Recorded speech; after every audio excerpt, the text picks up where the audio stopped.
Welcome to We Love to Hate Everything. I'm Jody, and along with my long-distance bestie Amanda, we live to break down all the things we love to hate. Each week, we scour TV, TikTok, and pop culture and deliver you our unfiltered, snarky takes on everything. Take a moment to subscribe on YouTube so you catch all our live streams and shows, and follow the links in the banner to subscribe to our free weekly podcast and 2 Patreon shows, We Love to Hate TV and Total Request Podcast, where you request the shows and we break them down. Once subscribed, you have instant access to our massive library of hundreds of past shows and recaps. We promise you'll love it. And listen, we're all friends here, so let us hear from you in the comments. We love getting to know you, and we hope you enjoy the show. All right, let's go.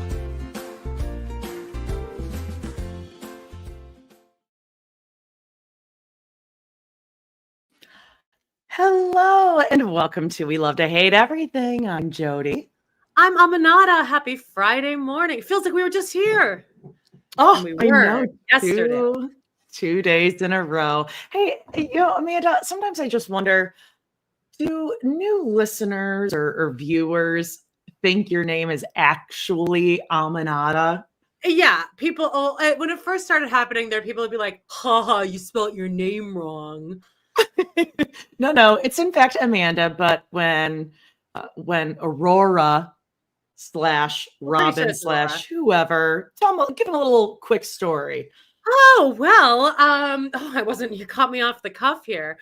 We received jewelry that is now fully tarnished. It's like thick. Like if you touch this jewelry now, your fingers will smell to the high heavens. There is a residue, yes.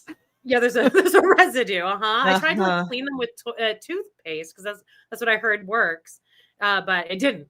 Anyway, we received that, and the packaging was beautiful. You can find it somewhere on here with us opening it. Yeah, and the packaging stunning. And we know that Aurora was the one in charge of packaging because I think Gwen said it.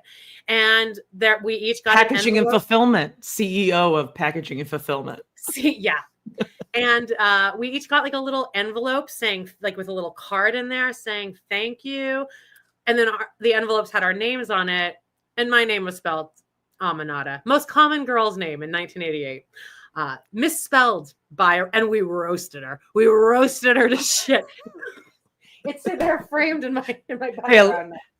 Hey, we're lucky that there were no boogers just all over we don't know about everything. Because Aurora loves a little snack.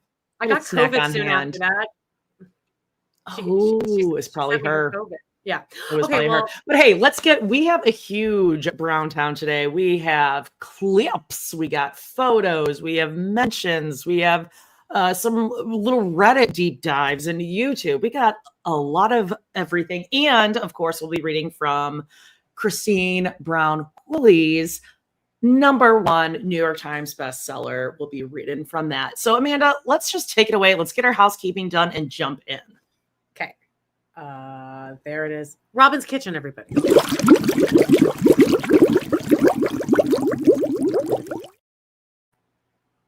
Before they started packing, that was actually just a normal day. It was a Sunday. That's right. Hey, did you notice that I changed my shirt during the intro? I did notice you're wearing a Doughboys t-shirt. Great. I, in fact, am wearing a darkish reddish maroonish. Why might I be wearing this? Not because I wear this color, but because it's the color of Cody and Robin's sediment-covered home. Is that really why? It's the cinder mine. Yes, I did it. Like that. A reddish. I know. I like a theme. But hey, let's jump into what's coming up or what came up this week on Girl Dinner. We have a little kiki with Dr. Adam from the Sister Wives Professor, so go check that out. We talk sister wives, seeking sister wives, and more. On Patreon this week, we are continuing our rewatches of Sister Wives. We're on season 14, episode 9. This land is your land or hers? And Meri and Robin are a little bit snippy. Speaking of snip, let's perform some surgery in the pit on Total Request Podcast. That's right. The pilot episode where it started Amanda's pit journey. right? Yeah. I didn't finish out this series because I honestly forgot about it. I forgot about it completely because then you started watching Vanderpump.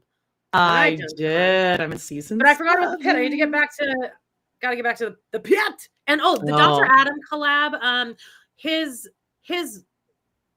boy lunch, he called it. It came out yesterday on his Patreon. That was like part 2 of our discussion where we get into Sister Eyes Plathville, Seeking, boy lunch. And that's great. Polyfam. It always goes back to Polyfamily, doesn't it? Yeah. All roads lead back to Polyfamily. Also, make sure you're checking out every Tuesday here on YouTube and wherever you listen to your free podcast, our Hot Topics episode. We talk about everything that we watched and went on during the week. This week we talked about Ilaria from Dancing with the Stars. We got Babs. We got Seeking Sister Wife. And of course, every Tuesday, noon Central, or on your free podcast feed, we watch and you watch along with us the newest episode of the week. Anything else?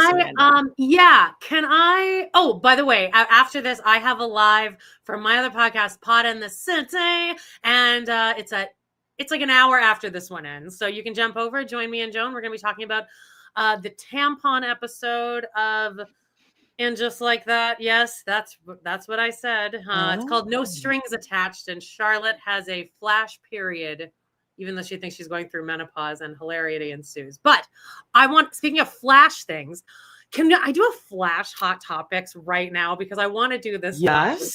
Whoa. Okay. What do we think about Alec Baldwin driving his car into a tree the other day? I mean, they already took him off of Peacock's profile pictures. You can't use that anymore. Yeah, they did. He's not on there anymore. I mean, it just like tracks. Now, apparently people who have seen the video, I sent it to you. Yeah, that like the truck did cut him off, that the garbage truck cut him off, and he was like trying to avoid it, whatever. But like, I mean, honestly, I think it is I think it's a call for help. I think it's his call for help. Did you see his explanation though, where he's talking to the camera and how much it's like Jack's talking? Well, yeah, because he's a sociopath and he's a narcissist. Like all these different things that I've told you. And let's not forget, he killed a woman. Tina Fey talks highly of him in her book. Again, not everyone who worked with Bill Cosby was essayed by him. Doesn't make him a good guy. Yeah. OJ beat the charges. Shall we just revisit that? Casey Anthony was found not guilty. Yeah, she's breaking up families left and right in Florida. Okay, well, multiple men, by the way. We talked about this in Hot Topics. Multiple men in Florida, shocking, have left their wives and children for Casey Anthony. She fits in well in Florida, I think. Anyway, let's do this. What do we play here? Oh, we play Browntown. Browntown. Everything's waiting for Pooh.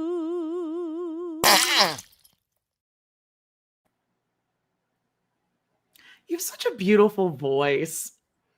It's just so pretty, and then it's just great. Okay, First things first, we gotta talk about it. Okay, Special Forces. You guys, I'm getting really sick of waking up at 6 o'clock in the morning on a Friday to watch this thing when I'm not even seeing any Cody. We're not getting any Jussie. I know you're a huge Jussie fan. What do you think the story is that they're trying to tell with Cody? Because they're obviously showing whatever they're showing of him has to be for a reason. Do you think they're trying to show how annoying he is? Well, I mean, it's clear that they kind of zoom in on the people that are going to be going soon, right? Or the people that are going to be called in. It's their week to kind of get their background story. So I don't know. I mean, I do think he's going to hang out for a while. I think he will too, but the stuff that they are choosing to show of him, I feel positive about, because the few things we saw was people being like, okay, Cody. Yeah. Okay, yeah, Cody. Yeah, I think he's very socially awkward. It's like no one take big offense here, but like if someone was, for example, like imagine an episode of Wife Swap where the kids have always been homeschooled, and like now you're going to the home where you have like competitive athletes and they're doing, traveling soccer and baseball every weekend. Like it's kind of like that, where Cody's this homeschooling kid coming in with all the cool kids, and they're like, something's off here, but Cody doesn't realize it. Yeah. When I did theater, there would all like as a kid.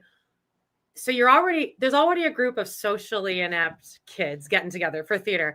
And then there'd be a couple homeschool kids in every cast. And even no one come after us for homeschooling. Like I get it. I totally get it. But like we're just homeschooling in the 80s and 90s is probably much different now. But what I'm saying is even the theater kids were like, oh, these kids are kind of weird. Right. Yes. Right. So the podcaster. Okay. So I did watch I listened to Gia Judice's podcast with Ravi, who was on he's like a recurring character in Master of None. And I didn't like I like him a lot. And him and Teresa, is it Teresa? Gia. Did I say Teresa? Well, he was on Gia's podcast. And they both talked around Cody. I don't know how to put it. They both clearly respect him and were like, Cody was very athletic, but there was an air of like an unspoken, well, when the mics are off, we're gonna talk shit about him. Like they clearly don't like him. And they were like, and he said that he thought that like Cody must be on some kind of amphetamine or meth, because like he's like, I was working out like 12 times a week, and this guy, he said that Cody was like training by like running up and down mountains all day, which I can absolutely see him doing. So they were like talking around that, and like, but they were definitely not saying that they liked him. And they both mentioned like, he's very athletic, like good for him at his age. That's wonderful. But he's maybe could learn a little bit about being around other people or talking. Honestly, I think his sociopathy is what is allowing him to do so well. Yeah, that's what it's like. It's like the mind over matter. An injection of ego. Yeah. Yeah. So actually, I think now is a good time. I found this on TikTok. Hopefully other people have seen it. It doesn't have a crazy amount of views, so I'm not quite sure why it isn't getting more, I don't know, like thrown around. So I'm going to play it. It is like, I don't know, 2.5, 3 minutes, but honestly, I think it's so good. It's actually Cody Brown's nephew.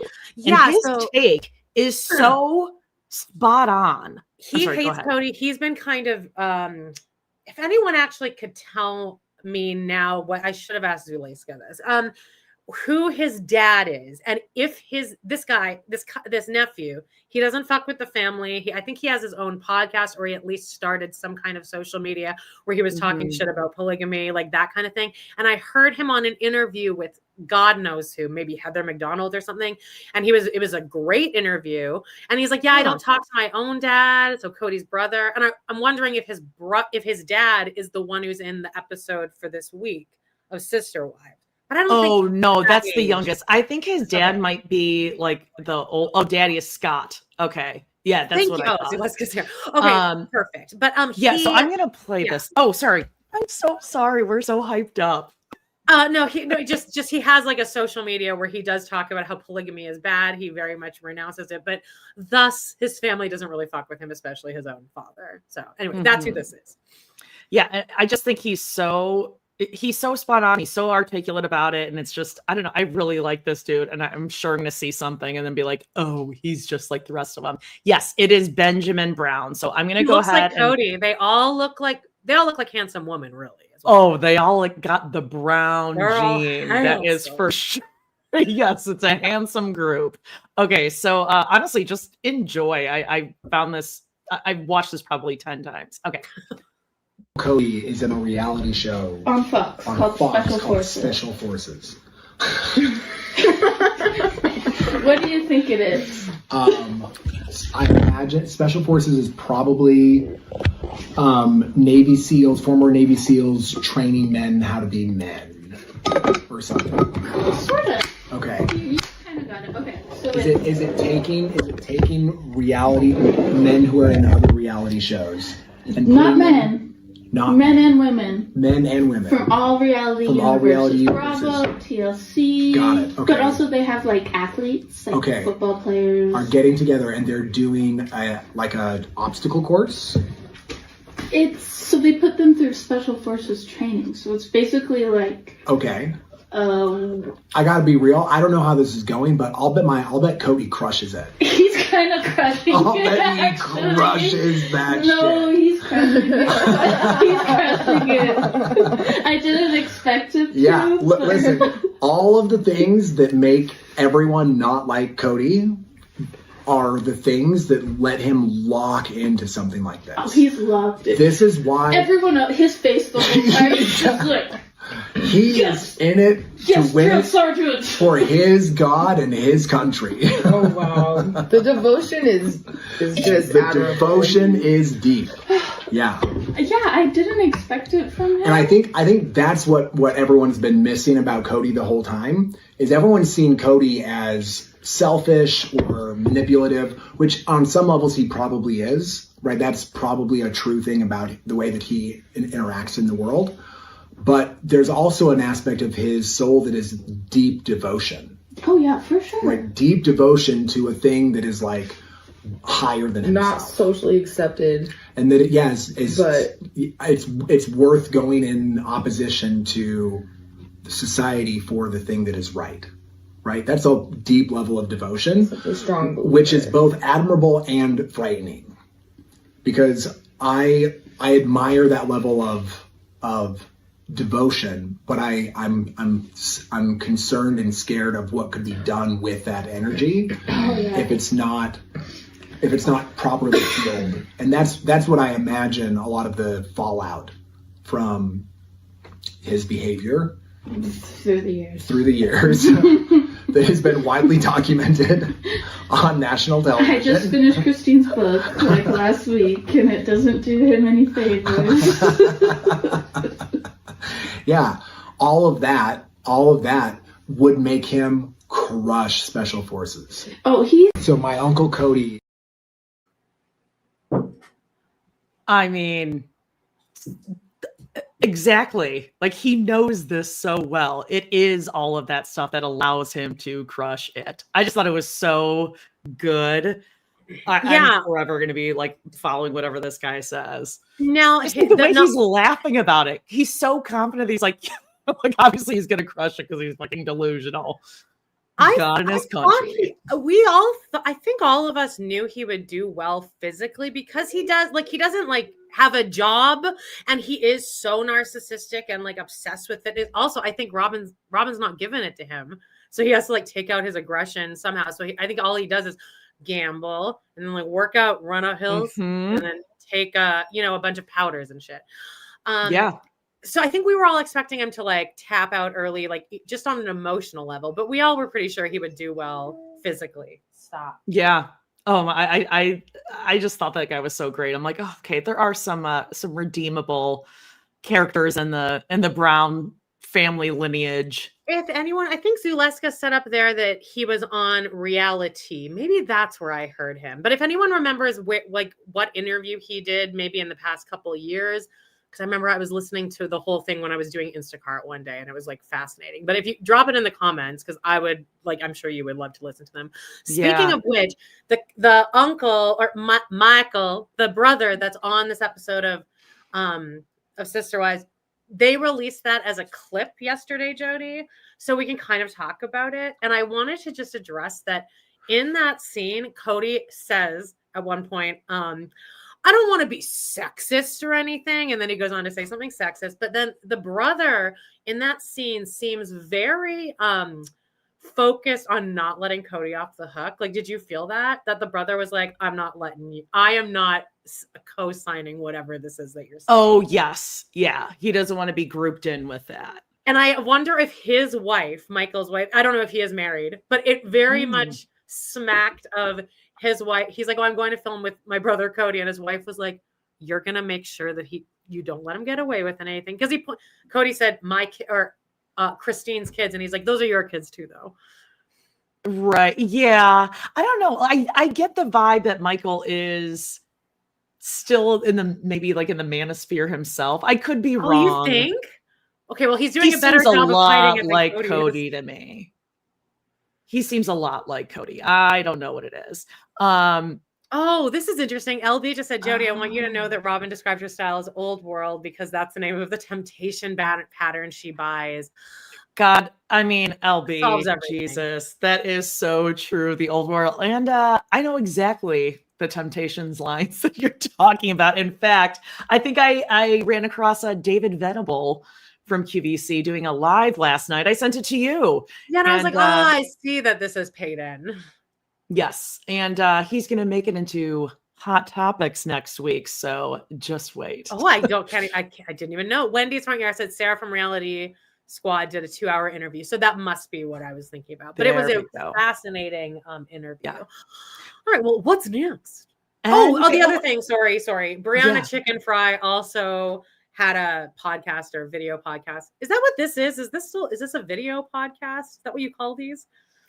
To me, podcast is audio. It's a salty Birches. She did her own salty Birches where she's like cross-legged on her bed and the camera's like way across the room and she's talking to people.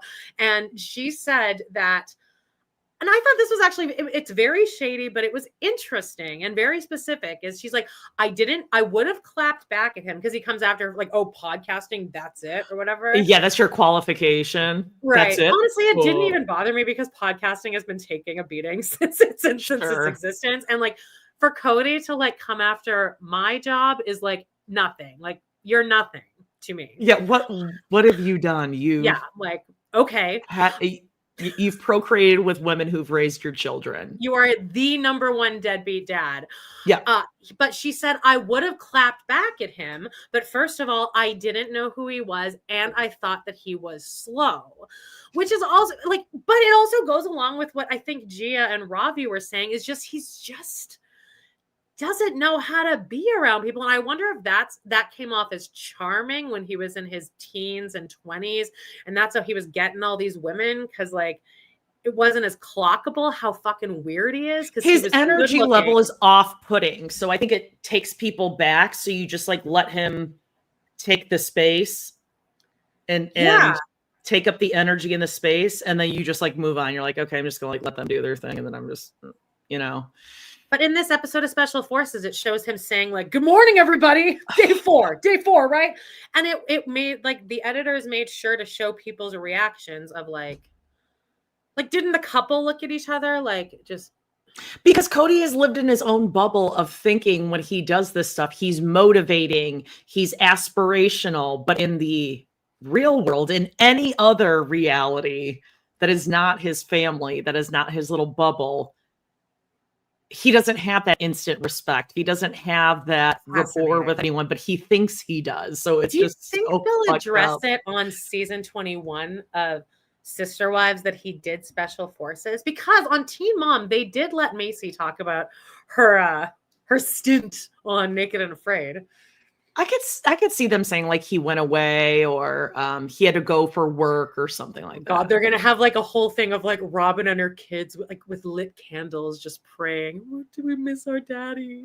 Yeah. Oh, Jamie, this is a good point. Cody is a poster child for someone who is extremely ADHD and never got treatment. Absolutely. And I wouldn't blame that because I think a lot of us millennials, and I know that I have untreated ADHD, but I don't think I'm that bad. I'm not like okay, but here's the difference. I do think there is just as like going back to my like whatever teaching days. Like clearly, I had students that were either somewhere on the spectrum or like definitely on the ADHD spectrum, and if you're not being treated for it in some way, you will find a way to self-medicate, whether that is substance, whether it's relationships, whether it's religion. And I think like that is what Cody's thing is. Like he's obsessed with the manosphere, religion, like that is his way to self-soothe. Yeah. That's his Bipolar might also be a thing because I think he's got manic. I don't know. And he's got such extremes in his mood. Like I think Cody's very much somebody that you don't know what mood he's going to be in until he wakes up that day. Like thank God he doesn't do drugs or like any as far as we know. Because like when Brittany Cartwright was talking about like Jax and what it was like living with Jax, she's like the come downs were the bad part. Like when he was doing cocaine, he was like bearable, but it was like the next day waking up from it. So like imagine Cody with a hangover on like a low. So I guess we can all thank God that he's like not that he's channeling his rage and shit into cocaine, I guess. Control. Like he can't control himself, so he wants to control everyone else. He just the way he hates women is becoming much more glaringly obvious to me because he's unable lately to like even on Special Forces, he starts sentences with I don't want to sound like a misogynist, but like he's constantly saying stuff like I think that's in his head a lot. And the divorces really sent him into that manosphere bubble. Which is what he said to Sean Johnson's husband, something he's like, oh yeah, like washing dishes, and he's like, no, like she's like a badass, and like I don't like no, she's actually an Olympian, like best in the world. She's not just going home washing dishes. You stupid idiot. He thinks it sounds cute. And it's something to be said that all the women are like the women from the show are all the ones that came away with a specifically negative opinion of Cody, whereas the men just found him off-putting and like enough. I do think Cody has a hard time hiding that in challenges though, because he will bark at the women in certain ways. And he does assume he is the take charge alpha, it comes through there for sure. You don't hear the other guys doing that. All that said, it looks like he's not really going to be featured that much in next week's episode either. And I had to turn on and off my VPN to watch this like 4 times. So like, I'm like fighting to watch this shit. Oh, hey, can we just really quickly, because we have so much to get to. I want to just throw out, if any of you are watching Real Housewives of Salt Lake City, please do. It's such a wackadoo delight. And guess where they were at? La Caille. That's right. They had a luncheon at La Caille. And as you know, all of us who have been watching this, that is where Aspen had her wedding. She did. And also where Cody and Meri went for that date where she wore the thin headband and she curled her hair inward toward her face, which was an interesting choice. Right. And where she said, if I were dating or if I were married to another man, and he thought that was just absolutely, was it repulsive, or what was the word he used? I think somebody let us know in the chat. It was like disgusting, repulsive. Yeah. I think Meri to this day looks back on that as like a notch for Cody likes me, but it wasn't. It was more just that he hates women and women shouldn't be vulgarity. Thank you. Vulgarity. Yeah, that's what it is. Thank you. Vulgarity. But yeah, I think Meri still looks back on that as like he was so jealous that he doesn't want to see any other man with me. Oh, but that's not what that was about at all. Totally in love, as everyone says. If Cody were to say he wanted Meri back, she would be, tires screeching down Parowan Way all the way to Flag. Well, now she's doing some Tinder dating, so good luck out there, boys. Okay. What's next? To what everyone has been talking about this week, the cinder mine. Okay, so a lot has been said about this, right? So I don't know. It seems to be differing opinions. Like some people are like, oh yeah, people only use those as rental properties because the dust and the it smells like sulfur on hot days. I do know, I did some research. Like I really was watching videos and all this kind of shit. Corey and Carly just put out an episode specifically about it, by the way. Ooh, okay. Yeah, yesterday. Okay, so from what I know, it is for sale. And they've been like trying to sell this huge property. The mine. Oh, okay. The mine is for You know, you sale. could sell a mine. Oh, you can sell a mine. You can buy a mine. The big takeaway, and I like really went into this whole thing about like renewable resources and all this kind of shit. Basically, like this is never going to be a mine where they are, where it's like a quarry where it like taps out. Like this is a renewable resource that once they exhaust the whatever, the silica or the stuff that they're taking out to throw on the roads, the cinder that they use for the roads or whatever, there's so many other natural resources and elements in that this is like a forever thing. It's not going to close down someday and be like, oh, it's defunct. It will go on forever and ever and ever. The other thing I heard about this area is that it's not only can it be smelly and dusty, but there's also a water treatment area that also can get stinky. And there's a Purina dog food. There's a Purina dog food factory that also has an odor. I've never been there. Don't know. What have you heard?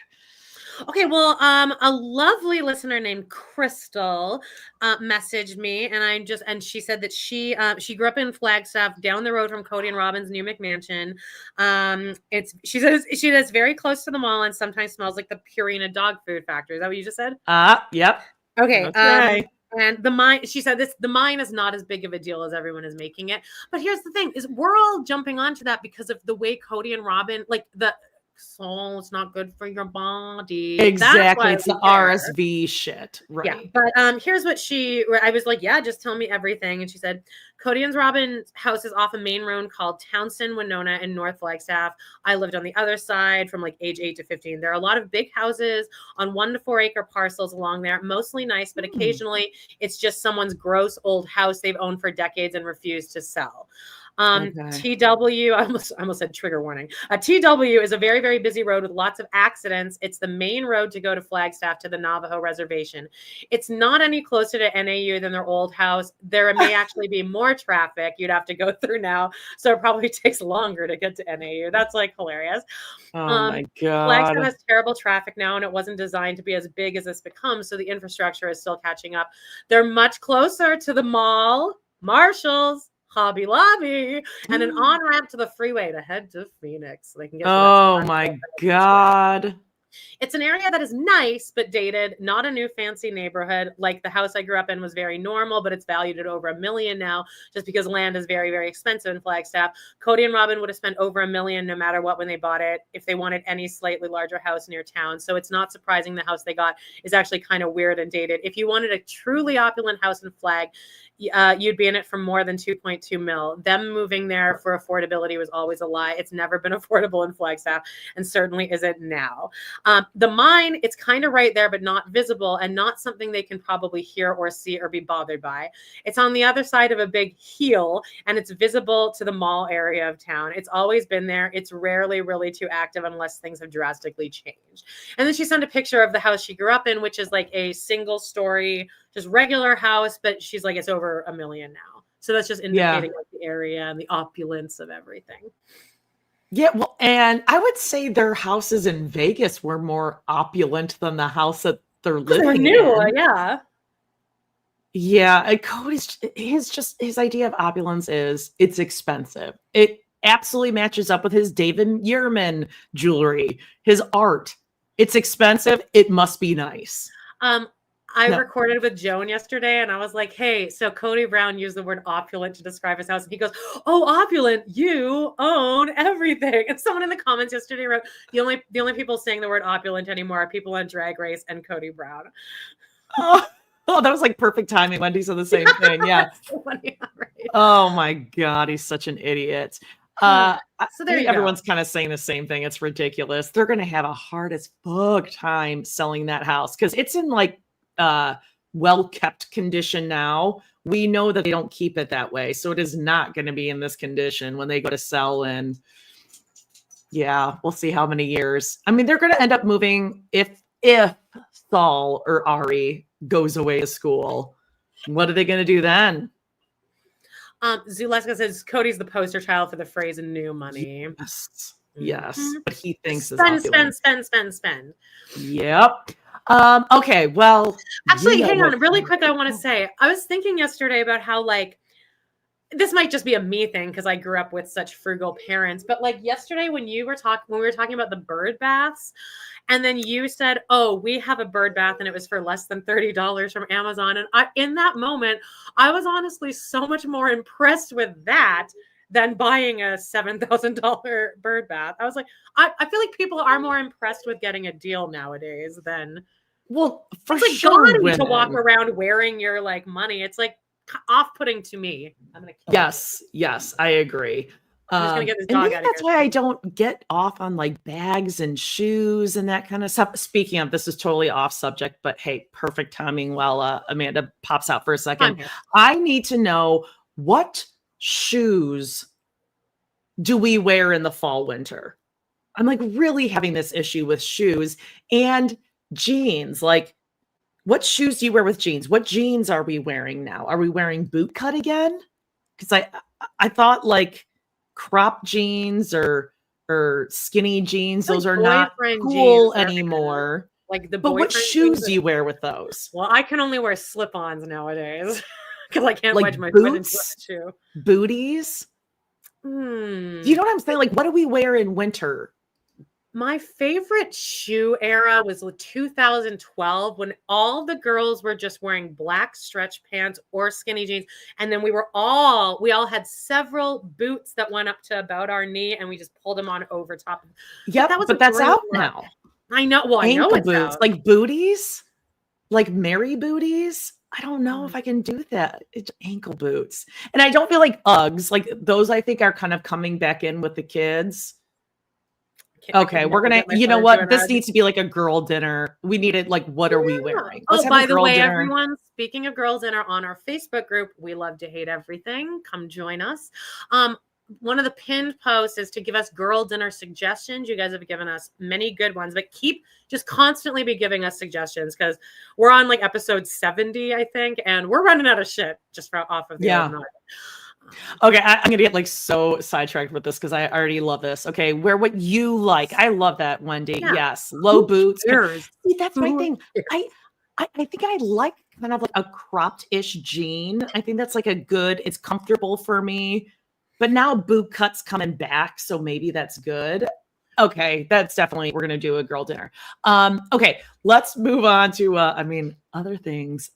What a girl wants, what a girl needs. Ooh, Tony's sweaty after a run. Tell us about this, Amanda.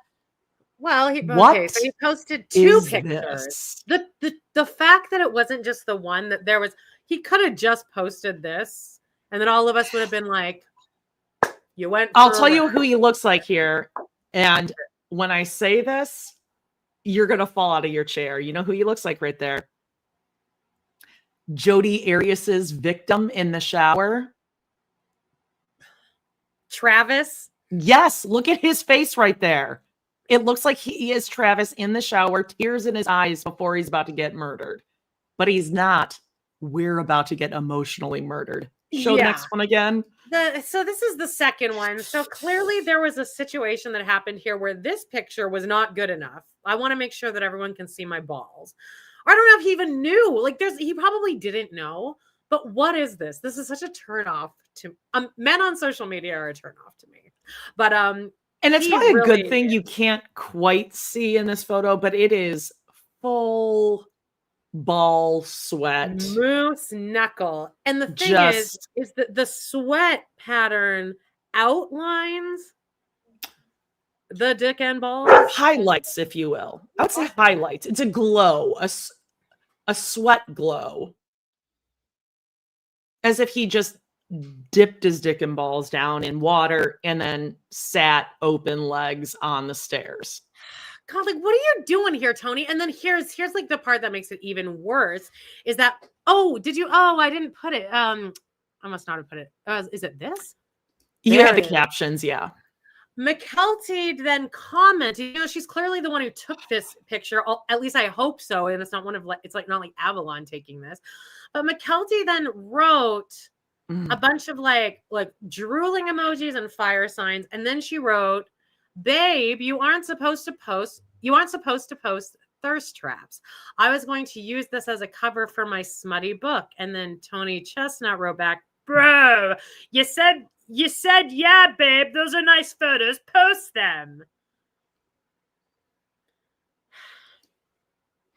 It's so fun when couples flirt with each other. Yeah. They're regular online. Blake It's Lively cute. and Ryan Reynolds, aren't they? Yeah, it's really cute. Mm.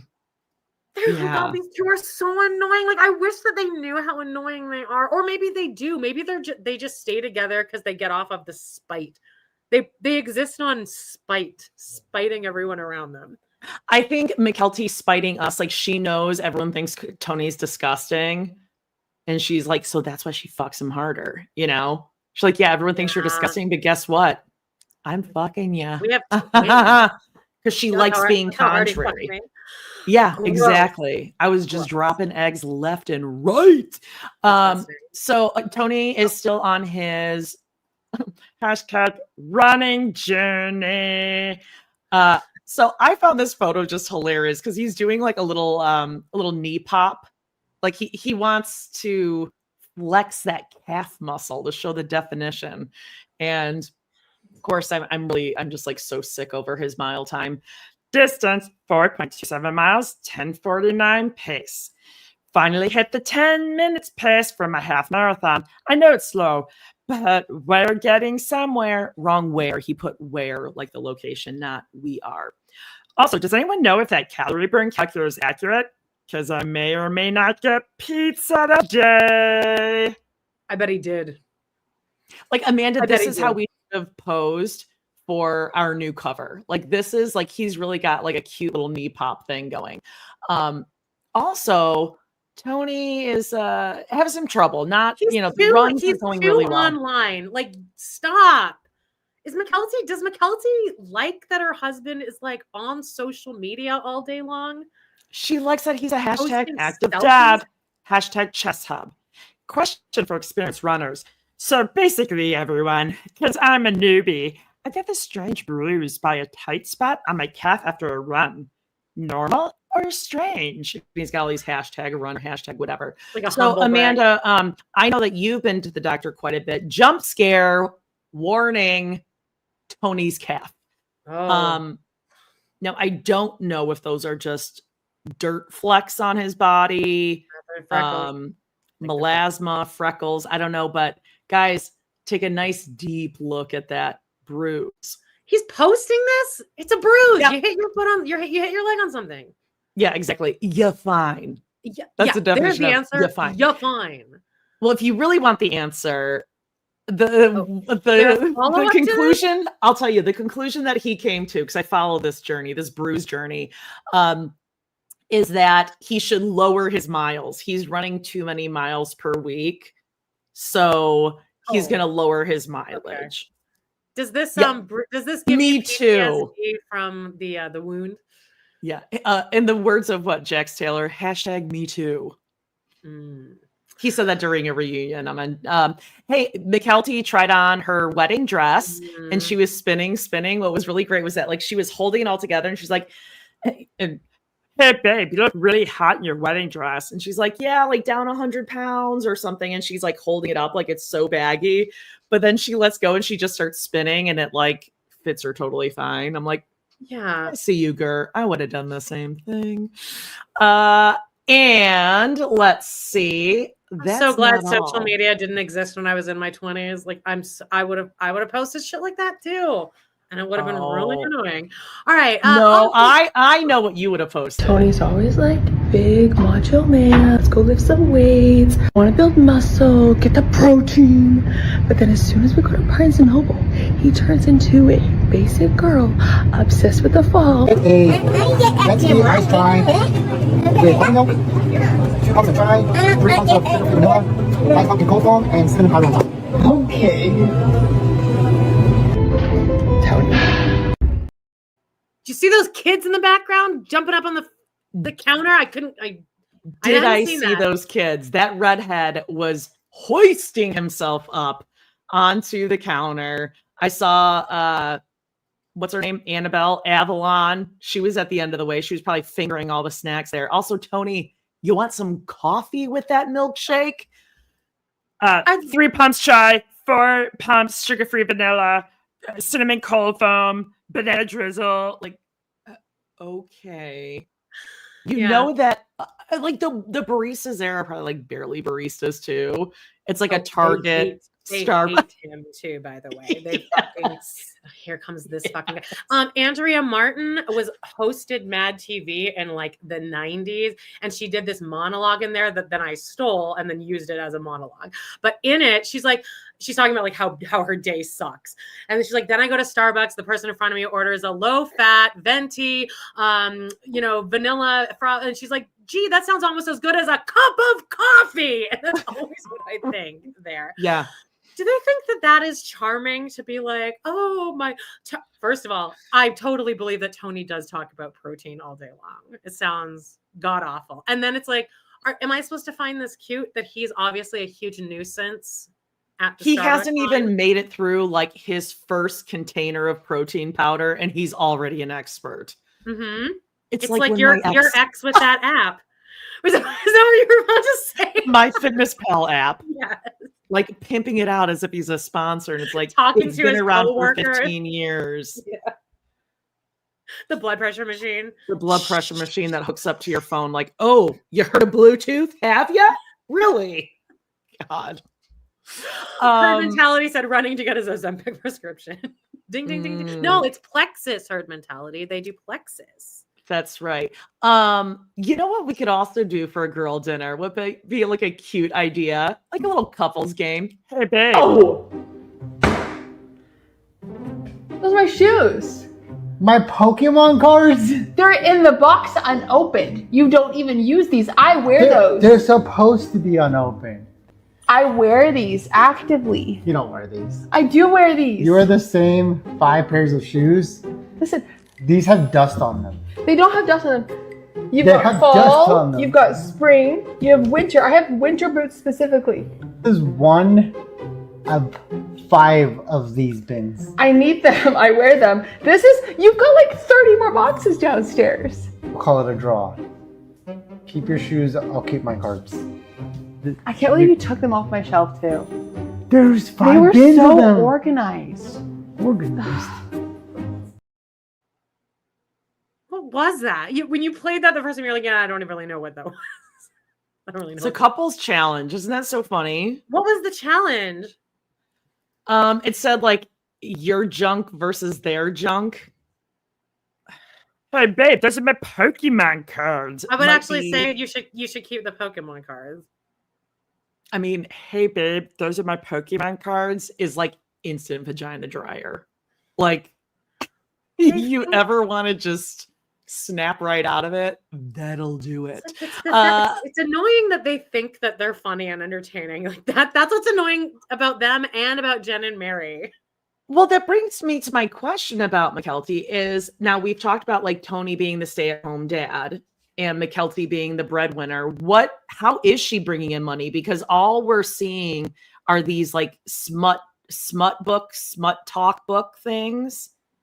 Yeah. So is that what she's like a bookstagrammer? Is she monetized on TikTok? Check her out. Well, it's not like she's getting like tons of likes or views on these couple challenge. They do a lot of book stuff where it's like, Hey, babe, Yeah. want to Well, read a account book is about books. a vampire who bangs her boyfriend and then goes down on a goblin? Like, I don't know what She probably does make money on TikTok. She's got like 92,000 followers. You make money at 10,000. We're at about 1,000. but what is she doing? Like, is it for books, for these like smutty books that she You likes? just make money every time you post something. Wow. Okay. Well, good for us. Shall we send a little belated happy birthday to Gabriel? Yeah, it was Gabe's birthday It's this week. your We all know boy. October 11th. We all know. We're all going to know forever. probably didn't hear from Cody, I assume. And Janelle just posted, happy 24th birthday, Gabe Brown. I'm so proud of you and all the adulting you have done this past year, moving to a new town and forging a new life. Way to go, honey. He's in Chicago now, Jody. Oh, that's a good picture of him with a little papillon or a chihuahua, maybe a mix. Here's him with, I assume, one of Garrison's cats, right? Oh, Gabe has a very genuine smile. Yeah, he was always just the sweetest little boy. Mm-hmm. So happy birthday to Gabe, 24. Oh, he was gonna do recaps of Special Forces, and then he didn't. Really? Yeah, he like after Special Forces got announced, he did a story saying like, maybe I'll do a recap. Would anybody watch that? And everyone's like, yes, of course we would watch that. Maybe he decided it's not good for his mental health. I hope that's the case. Probably. And it's boring too, by the way. Nothing's really happened with Cody yet. Right. And I think when Cody does get pulled into that room, I think he probably will bring up Garrison. And I don't think any of the kids should have to like watch that mess. Speaking of which, we're going to have some Garrison funeral tea coming up in a little bit. Yeah. Happy birthday to Gabe. Let's move on to another one of our faves, my birthday pal, Peyton. Yeah, just real quick. I mean, the Peyton TikToks are going crazy. He's doing a ton of He's probably monetized now, right? I think let me check. He's got I want to say he's got like 500,000 followers. He's got a lot of followers on TikTok. Yes, 508,000 followers. Like he knows what he's doing, whatever. I just thought this was really weird that people is throwing this up. So people had Sister Wives Christine's son Peyton is moving cross country to be closer to Janelle. Quote, I feel like a crappy mom. I mean, I know people, they're just like looking for clicks or whatever, but I just thought it was the weirdest thing. Now, here's the big news that everyone has been talking about. Maddie just let it out. She opened the floodgates. Yeah. And someone asked I'm just her going to try to here. find the first one here really quick. Because there's kind of a first one where she's like, maybe I'll pop off. Is it this? Here it is. Okay. Yes. So I don't even know what she posted. Somebody responding to her story, I think. I don't use Instagram, but somebody wrote, your dad saying lies about you for the entire world to hear teaches it to you real quick. I don't know what she's responding to, but then Maddie posted that and then put in text, I guess I'm in this kind of mood today. And I think a lot of people were like, oh, she'll probably calm down really quick. But she decided to then just post. She did like an AMA and people asked her a bunch of shit and she answered all of them. So let's roll through these. I guess I'll just start here. Okay, so this one is, what started the shift of you recognizing Cody and Robin only cared about themselves? And she read, in 2020, I started reading parenting books and I never looked back. That's shady just in itself. Though my relationship was always rocky, I think she meant to say here, which we can see on there. And you can see Robin noticing early that Maddie was going to be a hard nut to crack and that she was more one of the like popular girls in the family and would like neg her, and it was very lovely to watch. Yeah, she's going to speak her mind. Well, I think Maddie very quickly saw how Robin treated Janelle, and that like, I mean, when you're a teenage girl and you see someone treat your mom shitty, that changes you, and that can like really that can like really cause you to go to bat for your parent, your mom, when you shouldn't have to do that. And I don't think Janelle wants Maddie to do that, but Maddie was kind of like forced, where she liked Robin at first. Remember, she was calling her Birdie. She was going over to help watch the kids. And then I think she just saw Robin for who she was, and like instantly that was it. And I think Robin is more closer to Maddie's generation than to Cody's generation. So Maddie can like really see, like, I see what you're doing, girl. Okay, here's another one. These aren't in any particular order, but somebody wrote, when you gave birth to Axel, were you really okay having all the parents in the room? And she said, I loved that my grandma was there. I don't remember everything else. I don't remember all the other people, but I have pictures of my grandma there. And that's what I remember and what mattered. My grandma was human, had human flaws, and made decisions I would not have. But to me, she did walk on water.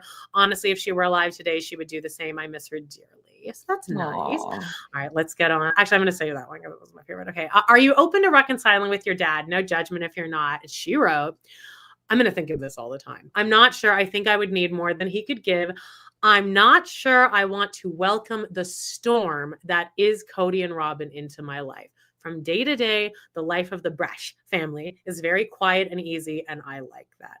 And I think that kind of says it all, is like, if she does decide to bring this, it would be like if I picked up a drink again. I feel like it'd be like, well, I guess I'm just gonna, this is it now. It's a storm. It's a huge, like, it's a hurricane inviting that into my life now.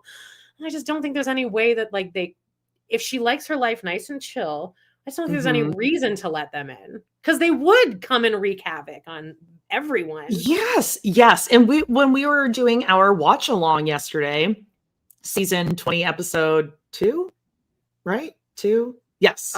3, Geordie. 3? What? Oh Yeah. gosh, wherever we are.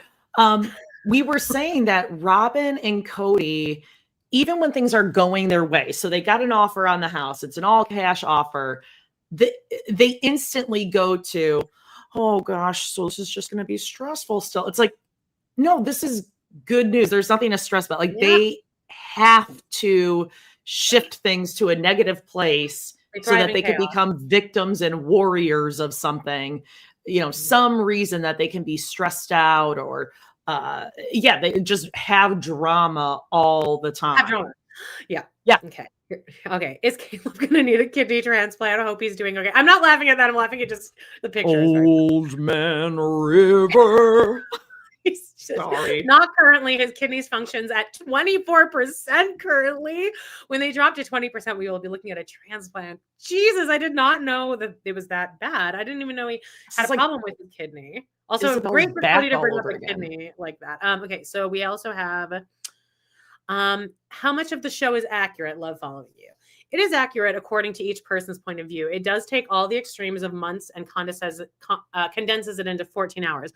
What happened, but the commentary or voiceover is according to what that person perceived happened. But imagine the most dramatic things that have ever happened to you in a year are condensed, added music, then some producer spins the storyline's perspective, asks you questions, and says, what do you think about that? Yeah. I mean, that's tough. Okay. On your property, how close are your two houses together? Maybe 300 yards. So it looks like they're doing something more than Coyote Pass, right? Well, I mean, how close will they be? I think it should also be over there all the time. Advice for setting boundaries with people in the newborn stage. Make it about you. I need this to continue. My family will have this. I'm sorry I'm not available right now. I can do. Make it okay to not give answers or respond immediately. Taking time to think about it is okay. Okay, fine. She's had a really good therapist. I wish I would have had that. Definitely that is a good therapist. Good for her. Okay, so there's 2 more that are all, like, both juicy. Wait, what's this one? Oh, here we go. This isn't one of them. But have you given professional therapy a go to help process issues with Cody? Love you. Yes, I see a professional therapist on and off. I have a busy schedule and she is rather good, so she stays rather busy. I have benefited a lot from this. I think anyone who comes from a complex family dynamic could benefit from it. Now, let's get into my 2 favorites. Here's the Robin one. This is so good. Has Robin really tried to make any attempts at reaching out to you? And she wrote, Robin is a liar. The end. Exclamation point too on that. The end. If her mouth is moving, she is manipulating in such a calculated way that you will not know up from down. Laughing emoji. Truly, she is a liar to an extent I have yet to see replicated. Just my own personal opinion. Take it or leave it. And now my favorite. Wow. Is Meri. Oh. Do you talk to Meri? Were rumors true that she was quite mean to you and all your kids? And this is a long one. Okay. Meri was hard. As an adult, I look back and see that I think a lot of who she is due to her own hurt, which I do believe Cody did contribute to. I believe Meri is on her own healing journey.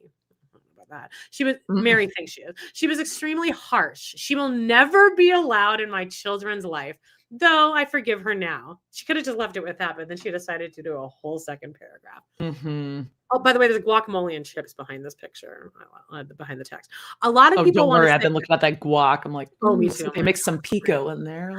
Yep. A lot of people want to say, oh, she was just strict in chaos. And to that, I want to respond, you were not there. You have absolutely no idea what you were talking about. Though I believe Meri has her own hurt. I forgive her and move on. She will still never be allowed a relationship with my children. Well, that's that. I mean, that last thing, she will never be allowed a relationship with my Said it children. twice.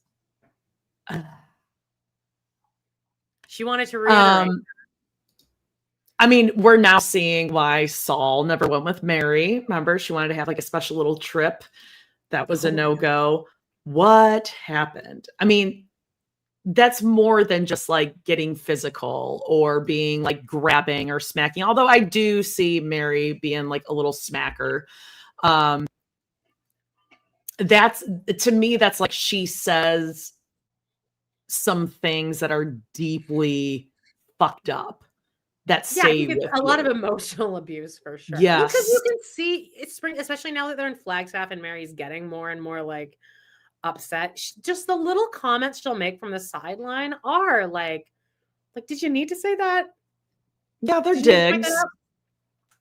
Well, look at her loving good jokes, but she was like cruel to the guy that's like, oh yeah, I was married twice, not at the same time, but like, I'm sure that takes a lot for someone to be like, yeah, I was married twice, hasn't worked out, whatever. And she was like, I mean, okay, asshole.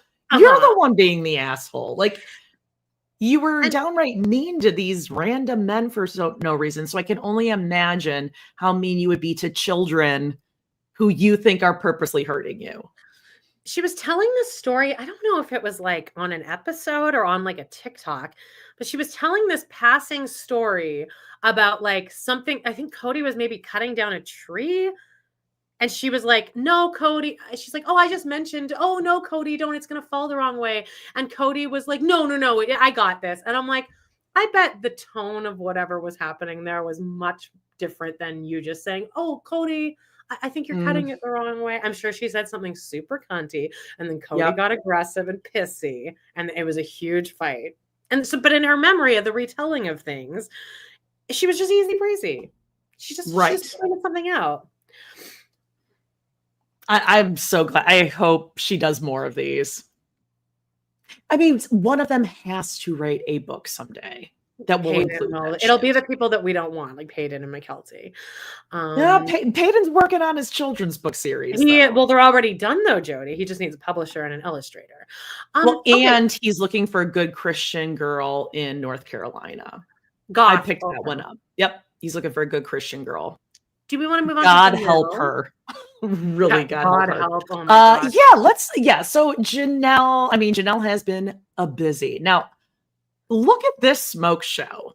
Look at this gal. Beautiful. She can wear lipstick. Great. Yeah, I just thought this photo was so beautiful of her. So obviously this is a professional photo, and she says, I'm so excited to be launching my new coaching community, Second Chapter Coaching, next week. Join a free masterclass by registering through the link in my bio. I'll be giving away my systems for free.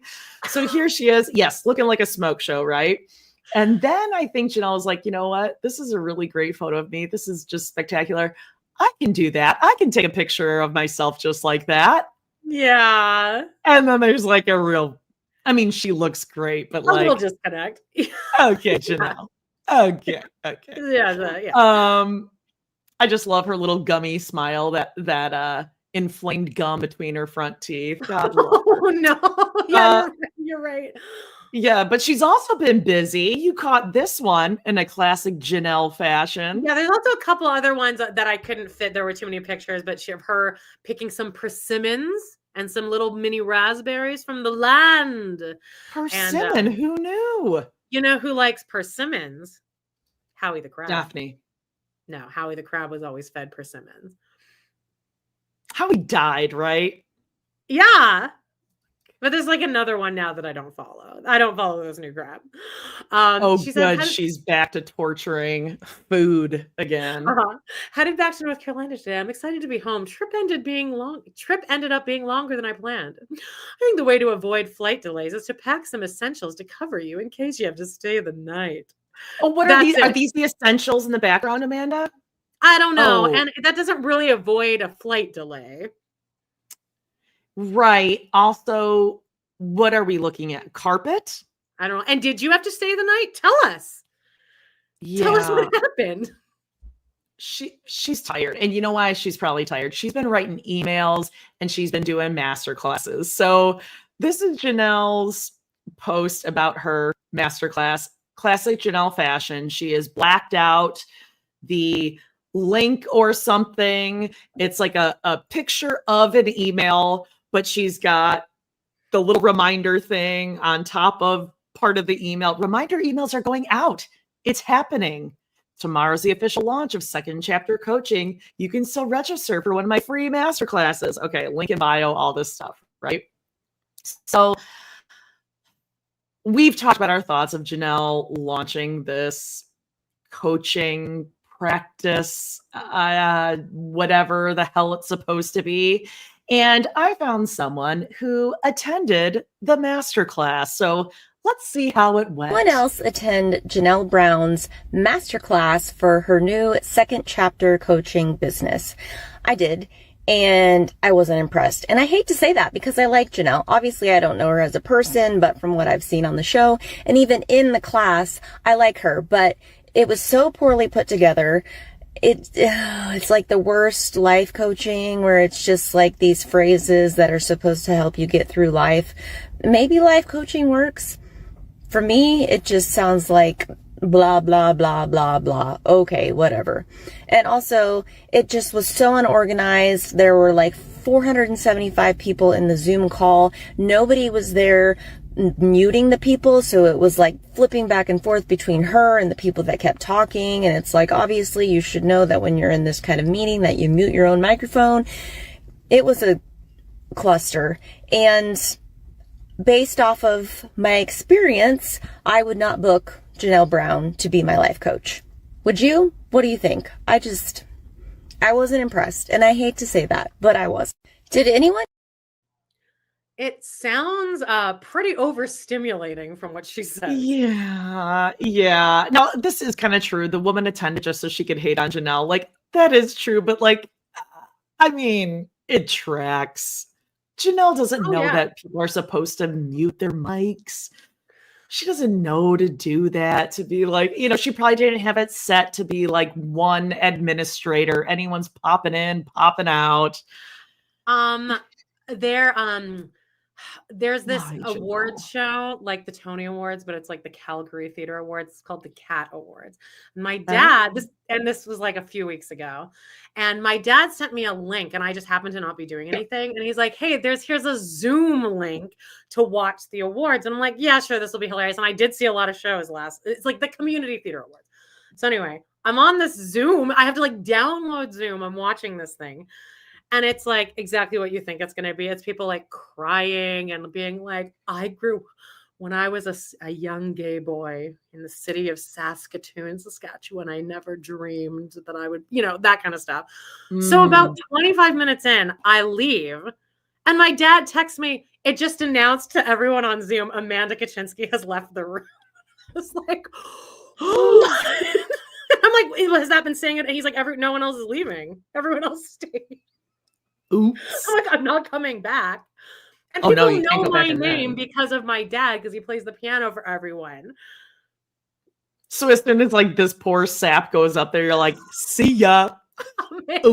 Dawn's daughter has left, has no interest. I was like, great. Well, you're not going back in, babe. I love this. Brownie Tiny says, I've seen video of it and it was awful. Everyone was introducing themselves one after the other. You don't need to do that. I mean, I promise you, Janelle's Learning Annex, whatever the hell this is, opens with like some team building exercises. No. I think she would love that. And it would go on too long. She would schedule 45 minutes for team building. Why does she do this? Why does Amanda doesn't care about that gay boy's journey. It was after that because I had seen him, and my dad had major issues with this guy. He had like a personal vendetta with this gay guy. He's like, because he said that the guy was like being an asshole to him all through rehearsals, and he kept making comments like, "Oh, well, when does the orchestra come? It's going to be so much better without the orchestra." And I'm like, Dad, I don't think that was specifically aimed at you. I think that a lot of theater peoples are very narcissistic, and he was just excited about the band being there. But no, my dad hates that guy to his dying day now. Oh God, so rude to me. Okay, who's next? We're done with Janelle. Yeah. Yes, All let's right. check in with our gal Christine. Well, she's following How'd up you on do? all the hatred from last week on the dog. This was smart of her to do. I mean, Jesus. Other things were coming out saying that in a cut scene, it showed Tony and McKelty like leaving, and the dog was also following them around. And then it was like a whole situation, but like the producers kind of did them dirty. But if you're gonna present a dog in a show, like everyone's obviously going to be concerned about it. Sure. So it says, meet Maximus, our neighbor's dog. He loves cuddling, pretending he's big, dressing up, and wandering our neighborhood, which is exactly what I assumed it was. Everyone freaked the fuck out. It's like, everyone leave me alone. Yes, the dog is alive. Here it is.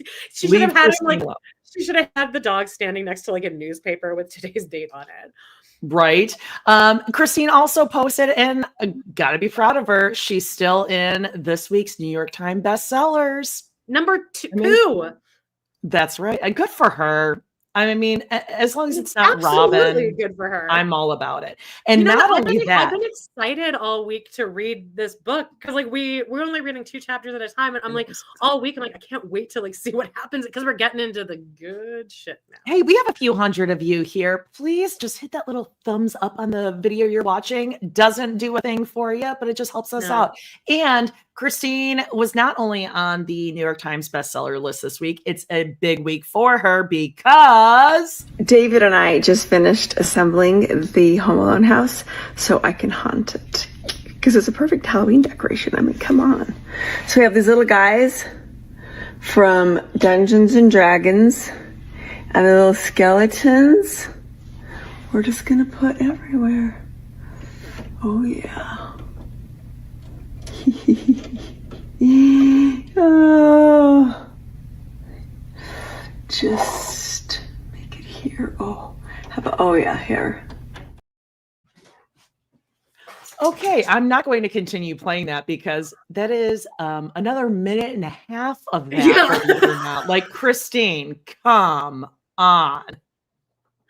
She's living her best life. Did you know she was into Lego this hardcore? I think David's probably into Lego, so now Christine is into Lego. Tony, I bet, loves Lego. I bet I can see Tony being a Lego guy. Lego's like big in like adult man world. Is it? Yeah. I mean, there are worse things. I actually, Gosh, Lego. You're killing me. Please, Christine, breathe harder. Yeah. Please don't listen to me if I'm hungry. Just, puttering around my kitchen because I'm sure I'm like me walking up the stairs. I said to John the other day, he was talking about like somebody walking funny. I'm like, God, you should see me walk. You should see me walk up and down the stairs. And John's like, no, I can hear you. I was like, oh God, that's awful. All right. Meri. Oh, it's time for Meri. It's Meri doesn't. Or whoever this is. It looks like she has a beard here. Like this looks like she's like playing a hobo in a community theater show, and she's put on like grease paint all over her face. Yeah, she's in New York for her another one of her best friends events. I looked up. She posted one other picture. This friend makes some sort of like weighted stuffed animal, huggable something or other, and she went to the launch in New York, and this is Meri just being her New York self. And while Meri is looking really good, her hair on her Ozempic journey, which God love her, no shame, her hair is also going on like a reverse journey where she's going back in time and her hair is getting shorter and more razored. I mean, what would look better with Meri though? Because the long hair looks very weird on her too. Yeah, I don't know, but it's not Maybe just a length like ours, just a little curl or straighten. She's got a long face, so like she doesn't necessarily need all the volume. It's just like the razoring out is very harsh. And there's just something about it. I would love it with like a stylist. I was just gonna say she should do like a makeover, just like we're gonna turn you around and just like a dude, I want that. I want that. And as you know, I've tried on ChatGPT and I ended up looking like Big Ed's girlfriend, Liz. But I seriously want that. I've been saying this. Like, I want to go to like a good makeup artist and be like, just what should I like?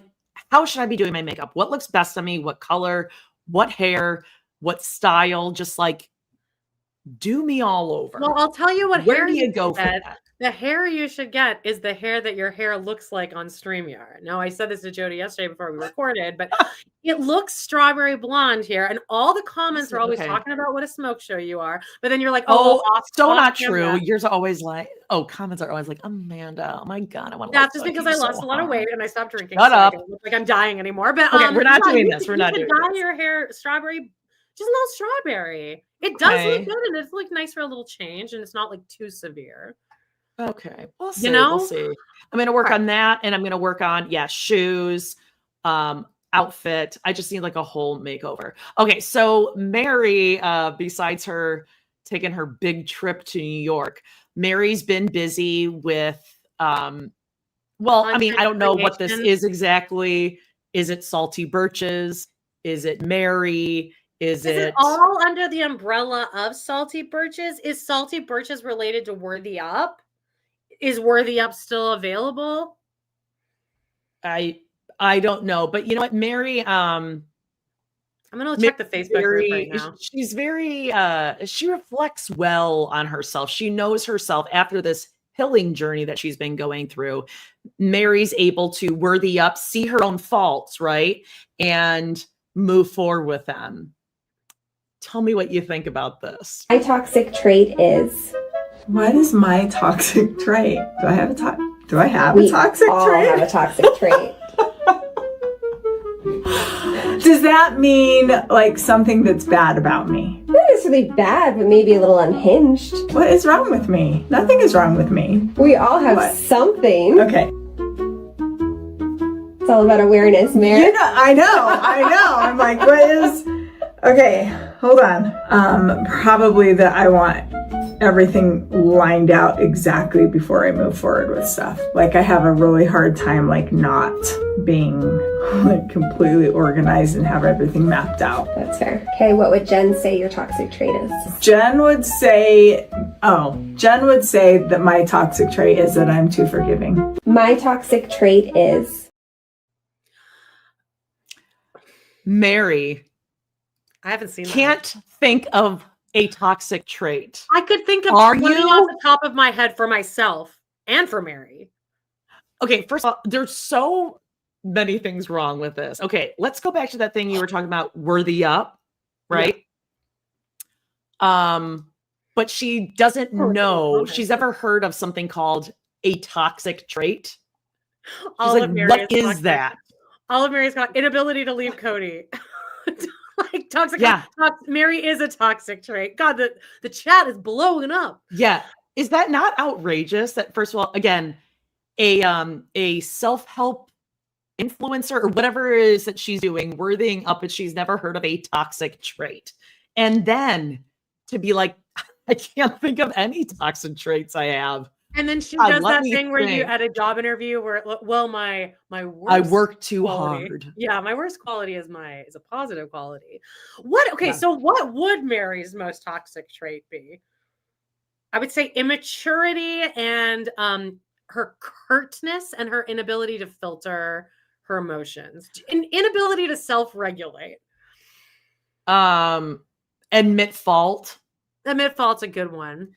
Inability to reflect, read a room, take the hint when a man doesn't like you. Put others first. Control might be, because that seemed to be her problem with Cody, as they were constantly knocking heads, and it was a control thing. Selfishness. Not being able to change.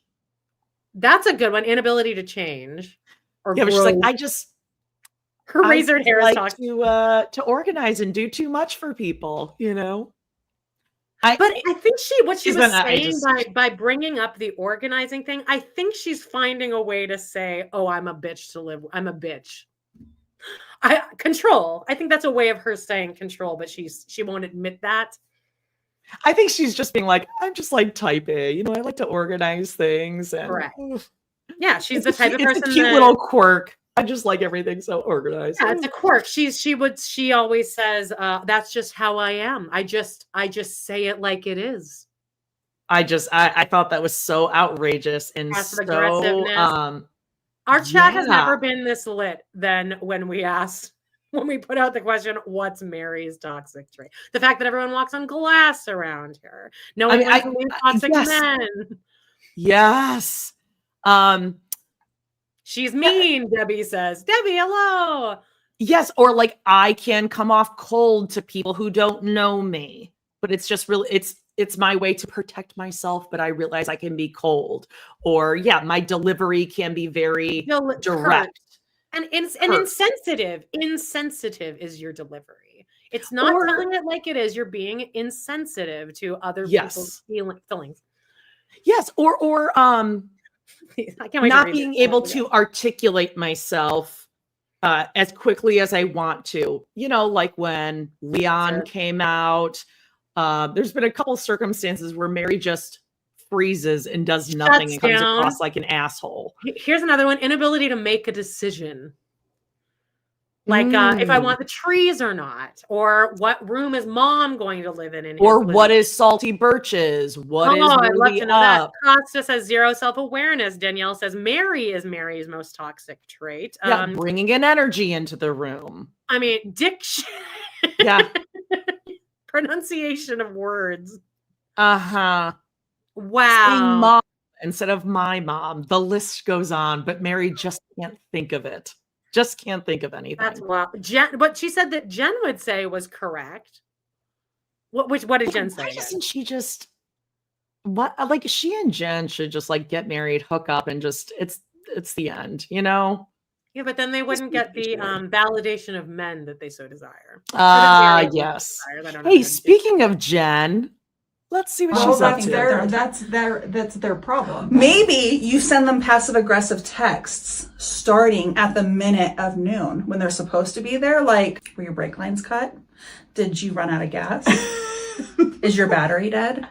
Did you every die? minute, every single minute until they But show are you up. going to continue saving a seat? No, That's the they question. standing room only. Yep. Unless I'm feeling very generous that day.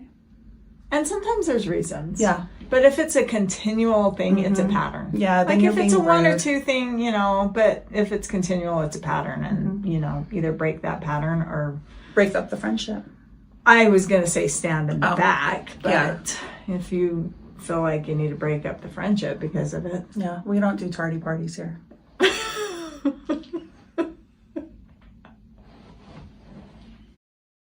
Like literally wasn't funny, but I'm annoyed with how much of a It makes me angry. Yeah, I get angry watching them. I'm annoyed with how much of a badass Jen thinks she is. Like, it depends on if I'm in a nice mood that day. What are you gonna fucking do, Jen? Yeah, why? Why are you here? Yeah. Now, that said, I agree with them. I'm not friends with people who are constantly late. It's not a quirk, and I just want to invite you to shit. It annoys me. I will never be more annoyed than if you make me fucking wait. Unless you have a legitimate reason. But Meri has always been notoriously late to things. Maddie's birth. She's always the last one. She brings the energy into the room. We were always waiting for her to come back because she was working. She was selling something. Like, Meri is always coming in late with an energy. Always. Yeah. Who the fuck is she? Is that it? Now, I have a hard out at 11:10 because Judith Light arrives at 11:15. Oh, Judith Light, our pet. You guys, these comments are so good, by the way, of all of you pointing out. And they're all correct. All of these are easy toxic traits that she could say. Now, I do want to do a little shout out. So I came upon this Reddit thread. Go and check it out. So this is in the Sister Wives Reddit, subreddit, whatever you call it. Can I interrupt you really quick?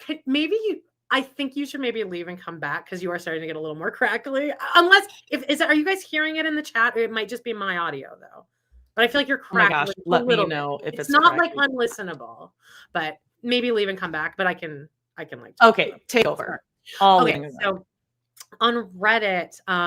So Jody likes to go on Reddit, so she found this, and it's this is what it said: Garrison's funeral.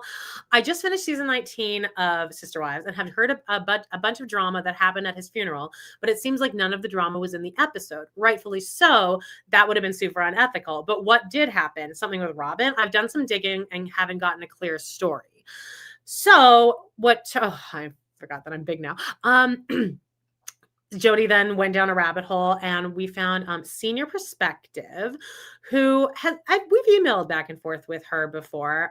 Lovely, and she does great content. I think she actually emailed us about asking about how to edit videos, and we were like, we don't know, we don't really do that on YouTube. We're like, you've seen our content, and then her videos are amazing. So, go check her out, Senior Perspectives on Sister Wives. And she has like a plant or like an inn with somebody in the family who is like, she said the person is constantly at every gathering in the Brown history that would have included Meri and Bonnie, I think specifically is what she said. And also, so this person asked Nathan and his wife, talk. Hello? Keep talking. Hello. I'm sorry. There we go. You're getting a peek behind the curtain. Yeah, no, you're good. It was just starting to get like more regular. So guys, it's not us. I swear. We like test our sound and everything. Okay. Honestly, guys, like we'll be talking for half an hour and everything's fine, and then we'll press go live, and then Jody's sound goes back to like room 1. Like we swear to God, it's a StreamYard thing. Anyway. So where I was with Senior Perspectives, she has a plant, and who they're friends with like Meri, Bonnie situation. And this person asked Nathan and his wife about some questions here. Yes. About the funeral. So you take it away from there, though, because I didn't know as many specifics. Yeah, no, she's amazing. And I love like the comments are, everyone's like, oh my God, love her. So awesome. Yeah. Let her know that we love her too. So yeah, it really, really interesting. Go and check it out. I just kind of took screenshots so you can know exactly where to look for this video. I think it has been out for a couple weeks. So of you who have watched it, it's maybe like a month old. Again, Senior Perspectives on Sister Wives. I put her link at the bottom of our YouTube page, so you can just like go right to her YouTube. But she has like a secret insider who Costa says sounds like it could be Audrey. Oh, interesting. I don't know. It's definitely someone who's like in the loop, who has been at everything, whoever it might be. And she had them interview basically Rebecca and Nathan, and Rebecca and Nathan answered all these questions. And it is pretty fucking juicy. Like Nathan's like, I think, for example, they both. I don't think Nathan likes Cody as much as he pretends to. Well, he's like, he's one of my best friends, but yes, they both agree he's a narcissist. I love Robin is cold. Nathan and Rebecca's kids are afraid of Robin because she's cold and they think she's mean. Other people, and I've seen that in other things before too. So go and check that out. Obviously, she's way bigger than we are. She doesn't like, well, of course, always. We're all about like sharing love with other creators, whatever. Yeah, and if you're listening, Senior Perspective, we can do a little collab. You can join us for a Brown Town episode. Oh my God. Yes. You're so amazing. I watched that like 3 times. Yeah. Love her. Go check it out. Watch it. It really is. The thing with the funeral was that Cody seemed to want to take over all 3 funerals. And that's why the family was like, okay, for the burial, you can kind of be in charge of the burial. But I keep thinking it keeps really grinding my gears that they allowed him to take Garrison to his final resting place. And it just seems like such a fuck you to force Garrison to go along on this happy family vacation. That's like the last thing I think Garrison would have wanted. I hate that they did that. I hate that that's how Garrison experienced his journey to his resting place, that he had to spend it with those fucking yahoos. Yeah. And people have talked about that they that Cody wanted the medals and the flag at the military funeral. I think a lot of this is just, I guess he should maybe get I can see why he would want all of that stuff. I absolutely can see why. But I could also see, we've talked about this, like having the ashes in the car and driving with them cross country. I hate that. I I don't know. With that family, with like the family that in Garrison's like one of his last episodes was going on and on about how Robin took their dad away and that family gets dad and they can have him. And now he has to spend this journey with them. It bugs me more that I think more and more I think of it. Yeah, and I'm sure they probably didn't see the whole powwow before the night before. They're digging the hole and putting the chairs out and Cody having his moment, where it's all about him. It should be very, very interesting. Yeah, and Wendy says he was already in paradise. Not I like that. That does make me at least feel better about it. But still, he's up in heaven watching that. Yeah. Like, what the fuck? Yeah. Anyway, yes. And for the record, thank you, Kathy, for clarifying. Jenny didn't say what happened at the funeral, but she got tea from Nathan and Meri's sister, Rebecca. Go and check it out. It's a great, I don't know why, or maybe people have been talking about it, this video tons, but I think people should be talking about it more because I thought it was really some awesome information. Anything else before we get into let's get into the book. We just finished chapter 10, right? So now we're on chapter 11, which is called You Have to Meet Her, Geordie. Oh, imagine, should we change the background at all or what? What do you want to do here? What do you feel like? Do you want to do these?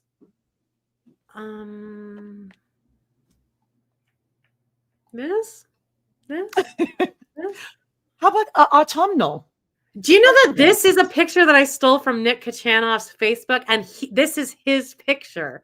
Like these are his pumpkins that he picked, and I was like, that is such a beautiful picture. That look at that bluish one up there in the corner. Wow. I just wanted to take us out so you can see the whole thing, but I was just like, that's a real picture. Well, I think we leave this up in honor of Nick. Yeah, I think it's just and I'm like, I'm stealing that.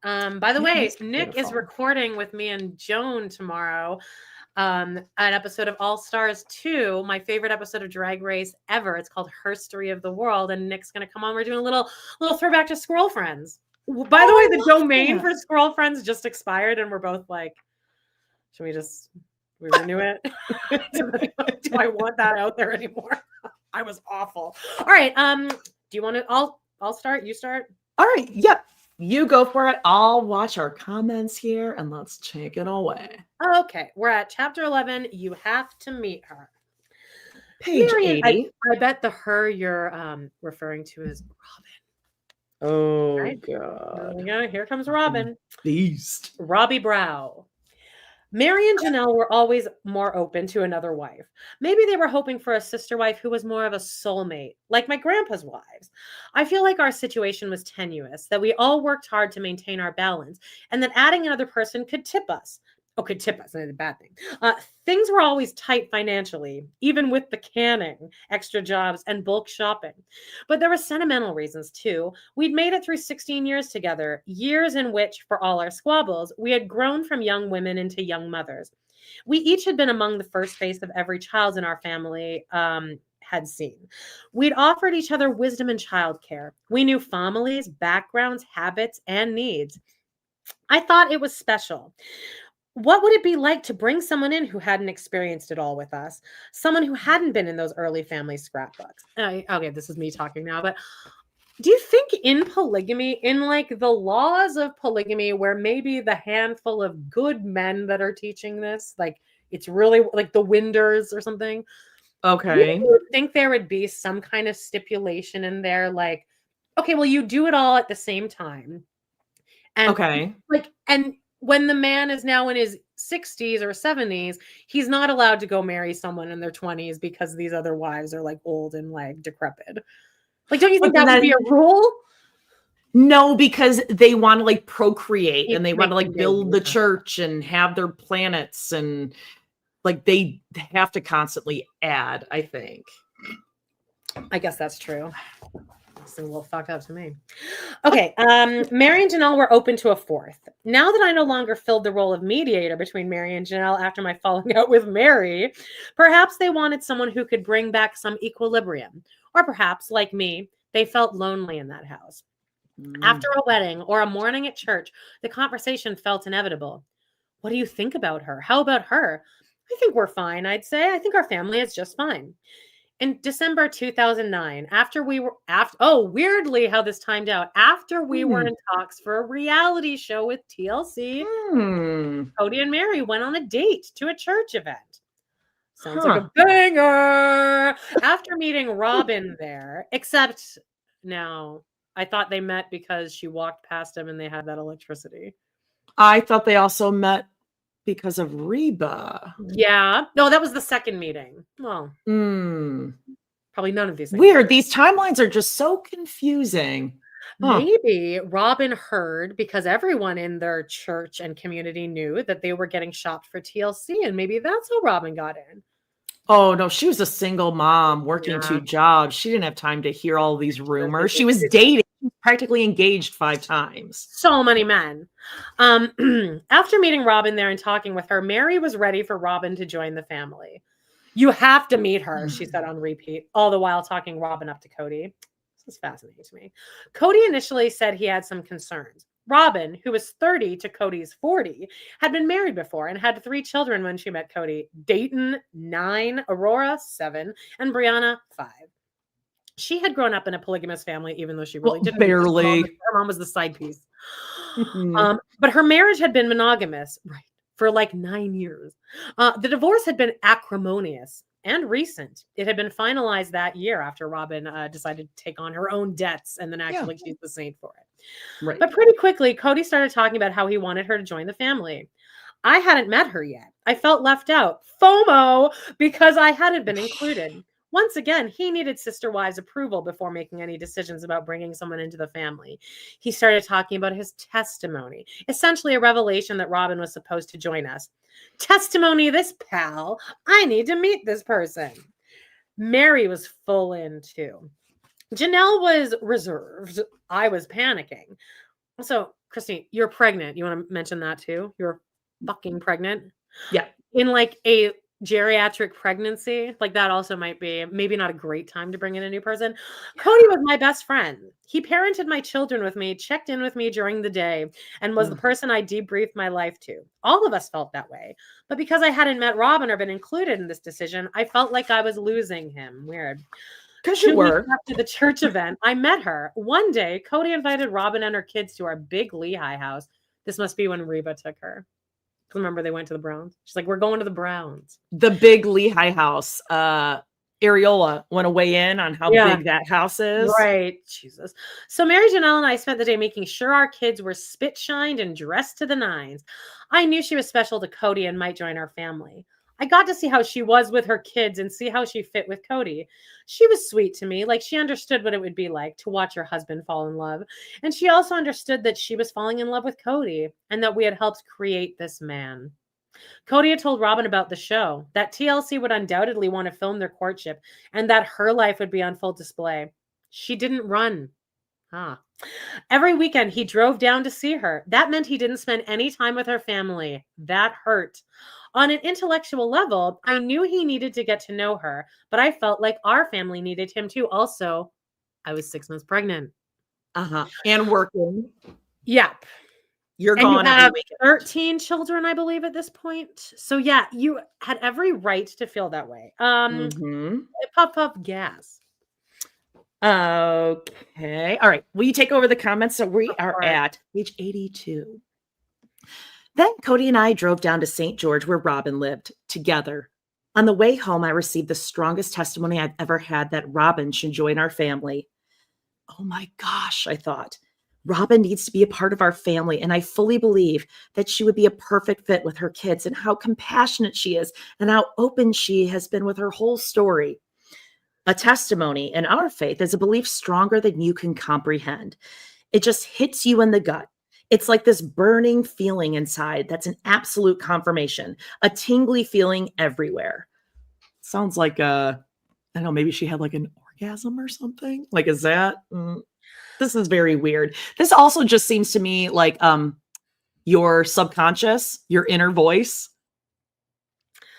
I think she's trying to force herself to have a testimony. Would be that. Oh, to please her husband. Yes, because I bet that I would love to know the conversation that was happening. But like, boy, it sure would be great if you had some kind of test. I sure would love you if you could have a testimony too. It was stronger than anything I had when I was checking into marrying Cody, though I had a pretty strong testimony about polygamy itself and about being a third wife. I'll tell you about the next strongest testimony I had later, but the one about Robin was powerful. That doesn't mean it didn't hurt. Cody and I were hanging out at the house, and as he rushed around getting ready for another trip to St. George, I realized he was giddy. I can't think straight, he said, and he jabbered on about nothing and everything. You're in love, I said.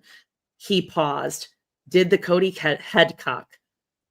I am, he said near tears. He was so excited. I'm in love with Robin. God, it hurts to watch him fall in love. Can I interrupt Robin you really came up quick? the next weekend.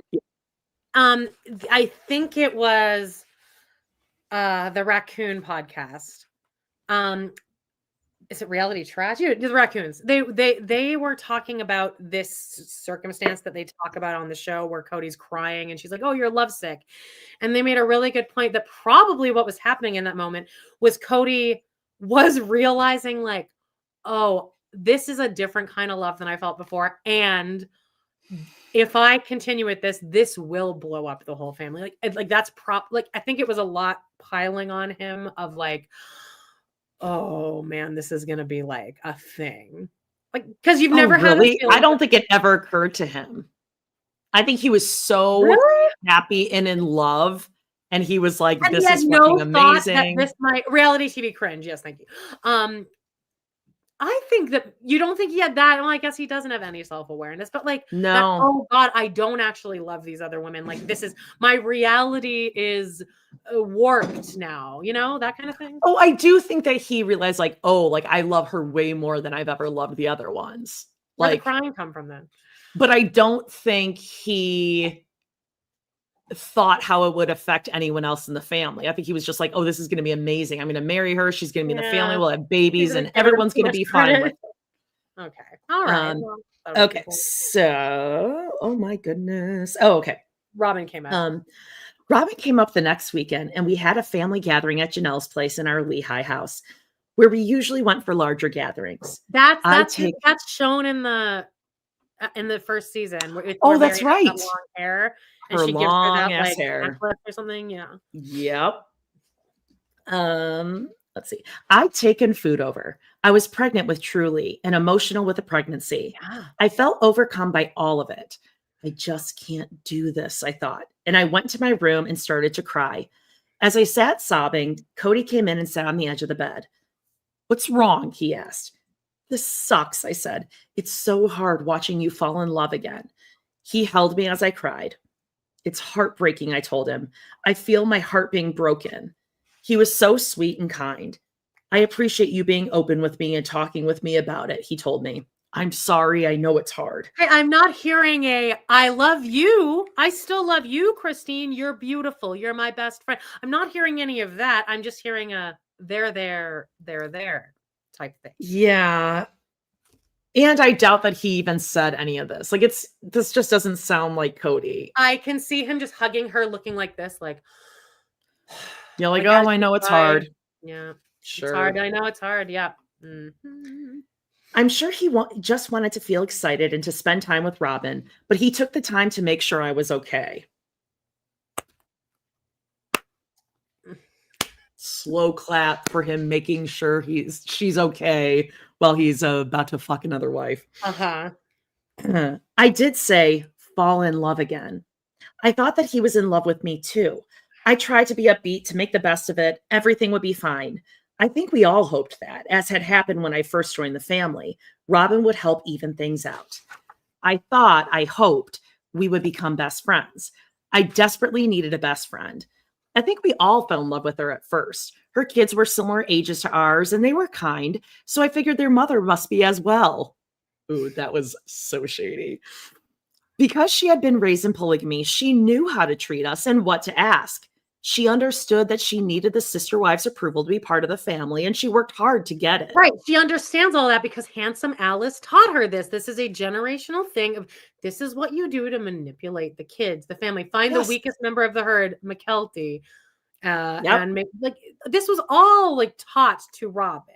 Ingratiate yourself to the family, get the man, and then keep him your best customer. Have those kids kissing him on the lips, sitting on his lap, calling him daddy. Every weekend. Cody, every weekend. Dentist appointment. And honestly, she was adorable. This makes me like sick to even say this. Funny, cute, and young. She seemed to need us. As we invited her into the family, all our lives were about to change in ways we couldn't begin to understand.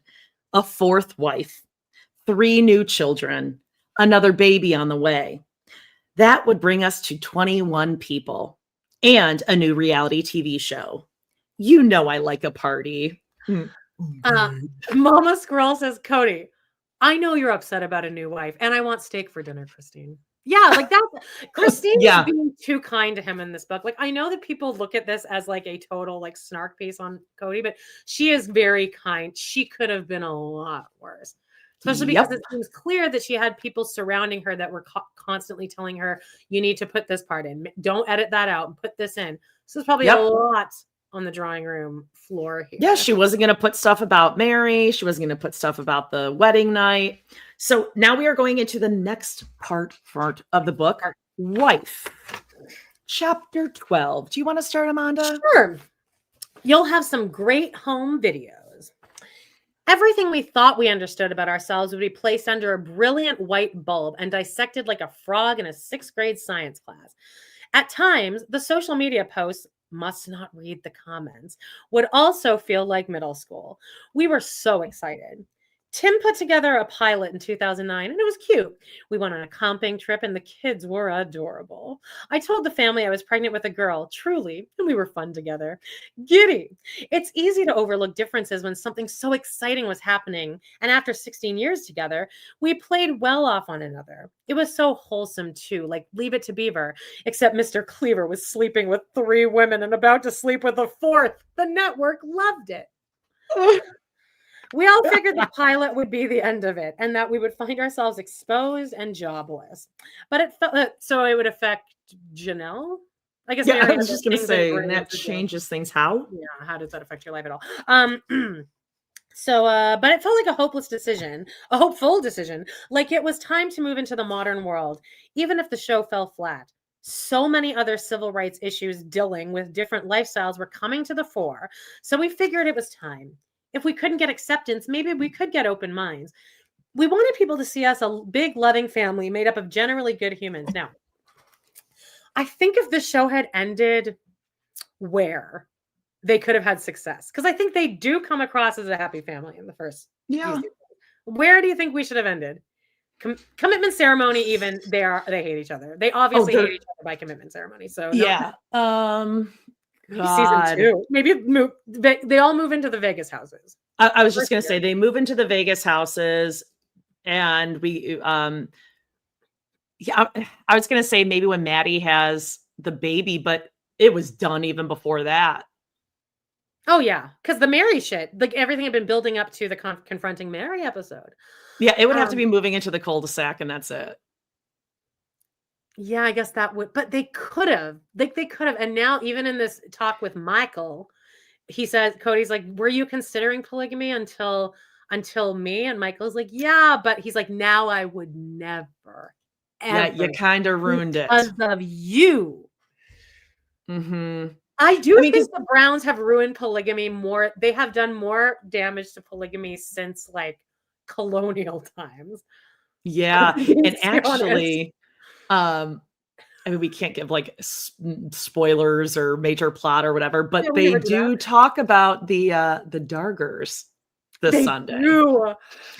And I think that is only to get under Cody's skin. The women are going to be waxing poetic about Joe, which I mean is like makes me sick to even think about it, but it's all to slam that conversation Cody. Is that I hadn't watched that conversation when we recorded yesterday, and I had come right out of like a Meri and Jen scene, a Peyton scene, another Meri and Jen scene, another Meri.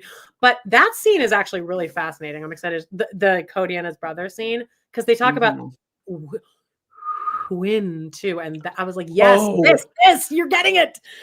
Yeah, Dr. Adam is gonna he has got to just be salivating over this conversation between Cody, Michael about Wynn being. I wish Dr. Adam didn't teach on Friday.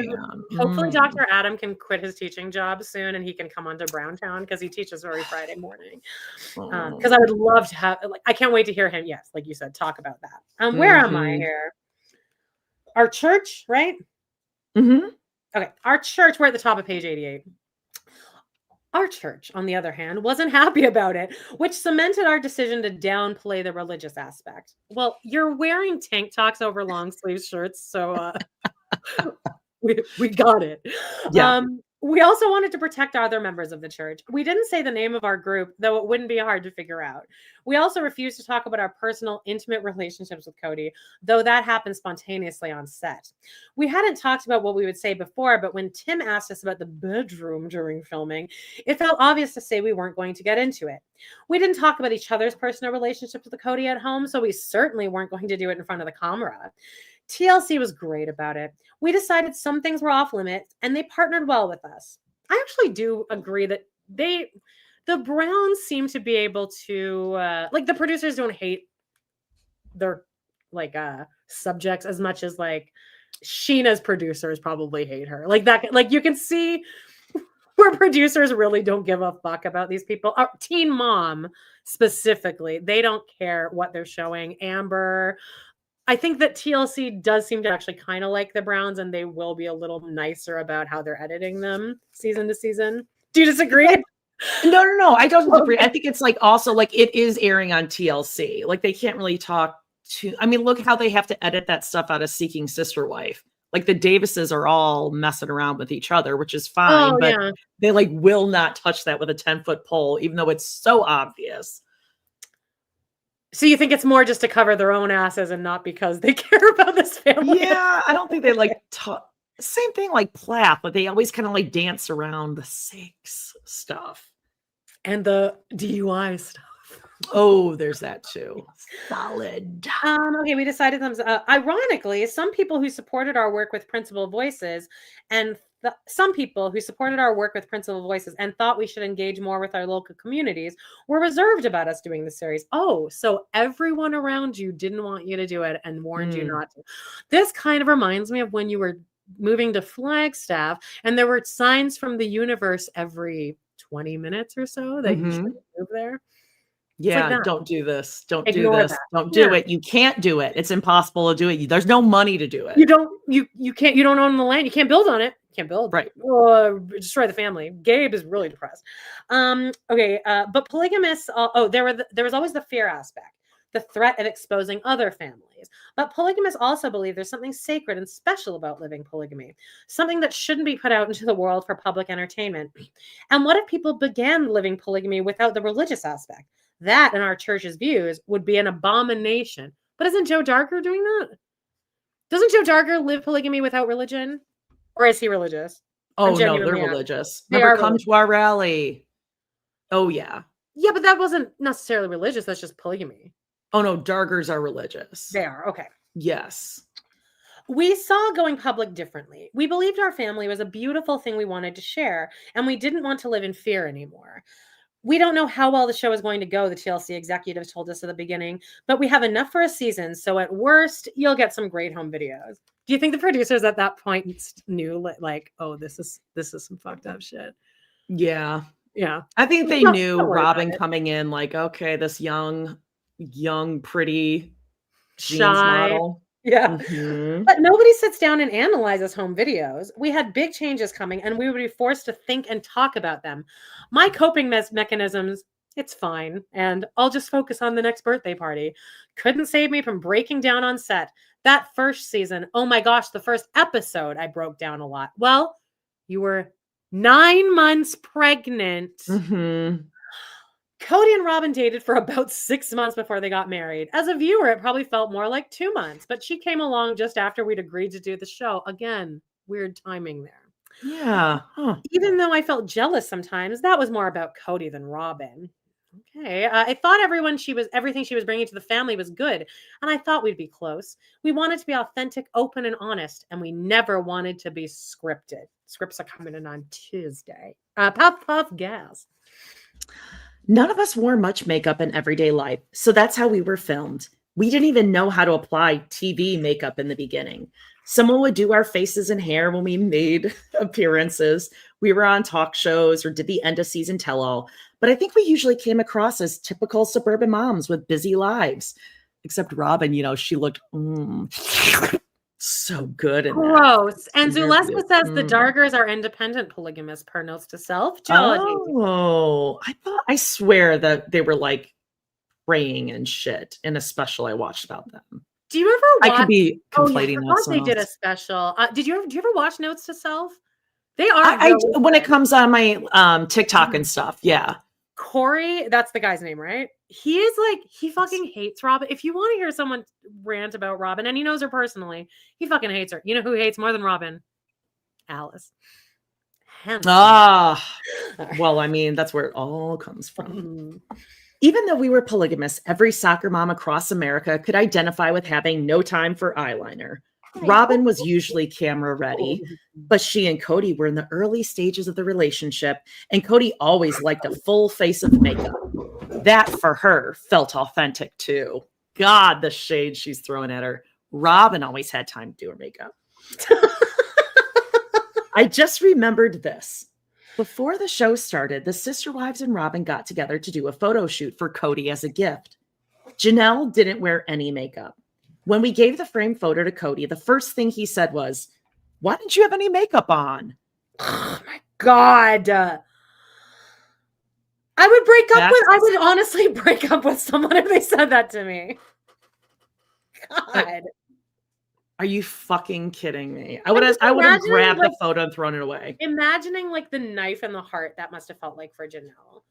Well, remember when they gave him the computer and he's like, and then Robin was like, I knew he wasn't going to like the computer.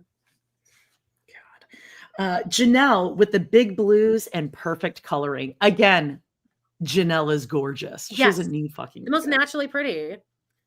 Oh my God. I remember thinking, you're welcome for this. Yep. Looking back, Image was authentic to Cody. The car, the curls, the heavily embroidered jeans. He was true to himself. Tim was great. I loved working with him. He kept his crew as small as possible, and he made sure that we worked with the same people over the season and ultimately through the years, so we knew we could trust them. If we didn't like to work with someone, we could talk with Tim and he would, no drama, bring in someone else. Early on, a sound man helped put on what they call a vampire clip for my mic.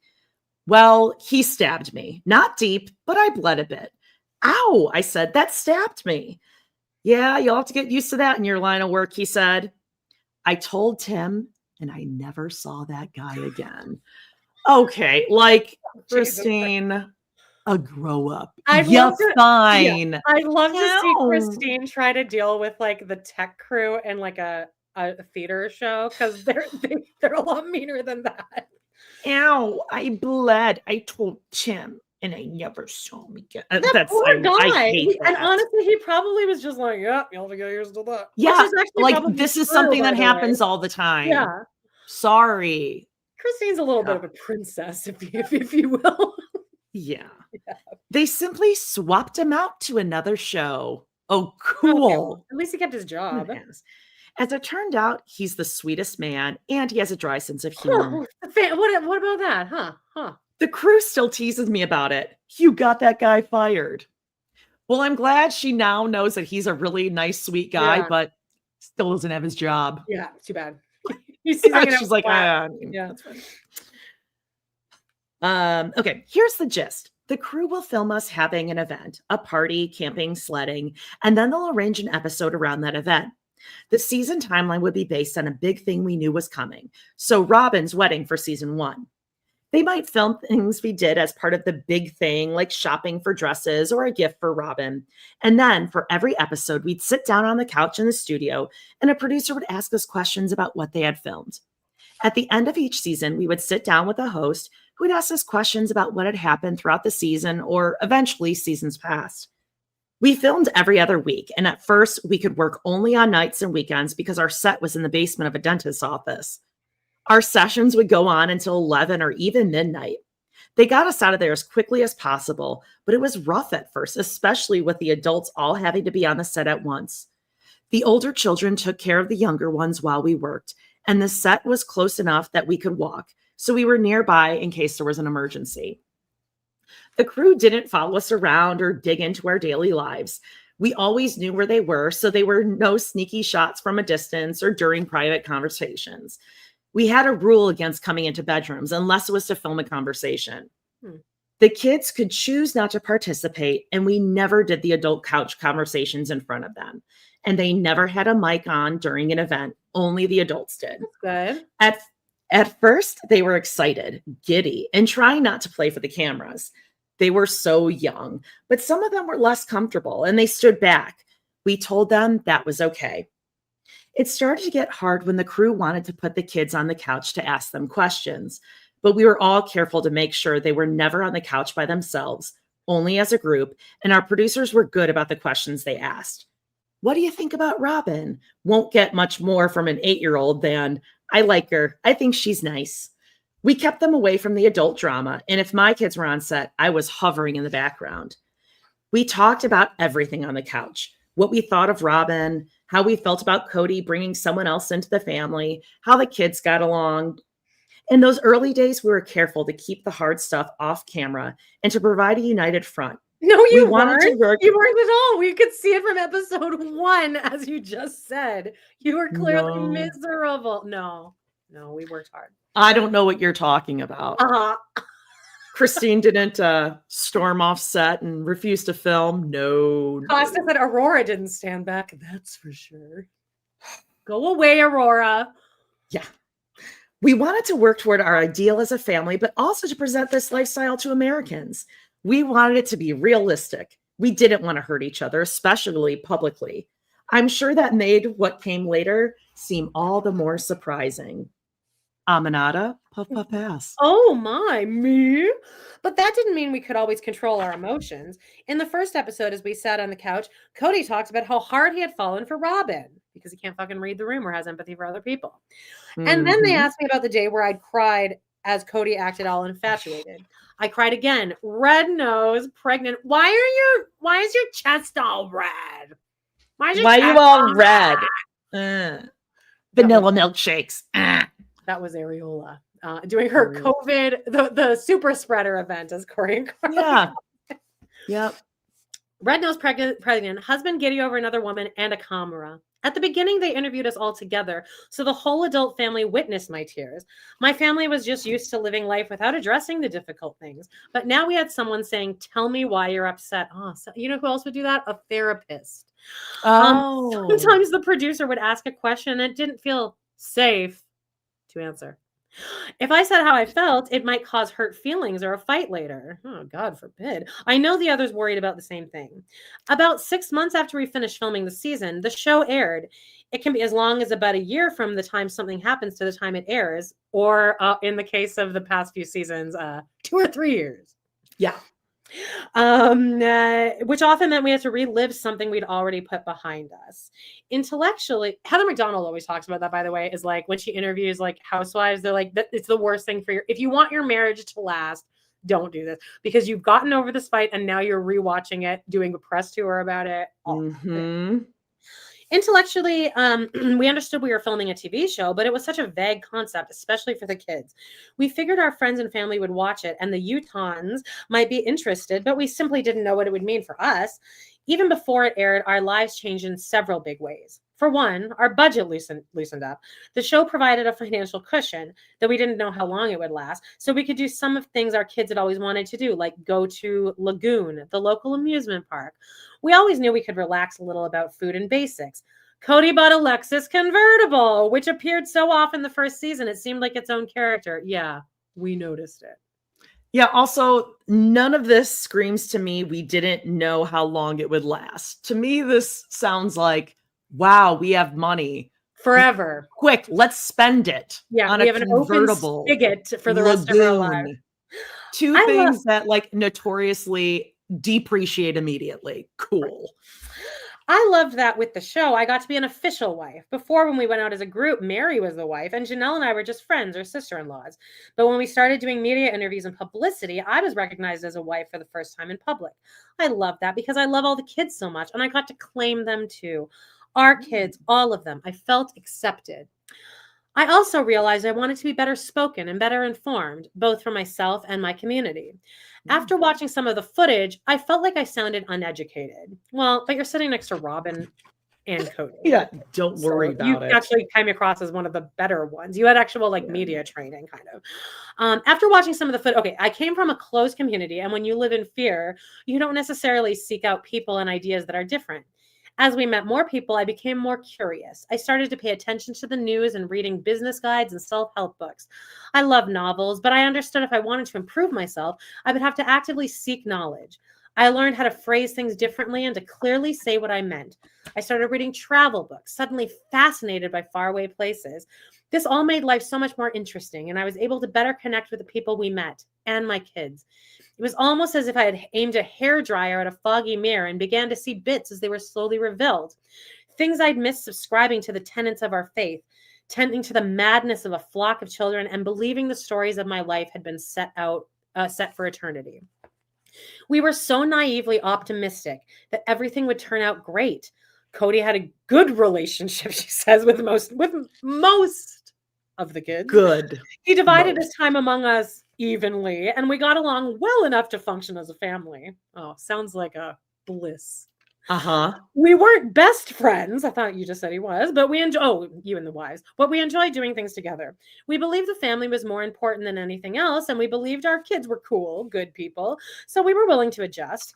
The show seemed like an incredible opportunity for us, both in our ability to care for everyone, as well for our messages about polygamy. We were excited and hopeful. But Cody didn't have a favorite wife back then, except yes. That's it for that chapter. That is such a good cliffhanger. It is. The next chapter is called "Just Be Present." Yay! Wow, Christine, there is a lot of revisionist history in here. Like all of a sudden now she's very learned. She's reading books. Read books, self-help, all that. Okay, sure. Judith Light is running late, so I don't have to run out, so we can do a little goodbye here. Judith Light, that beautiful bitch. Even though I think Judith identifies as a male dog. Yeah. Sure. Yes. Hey, listen.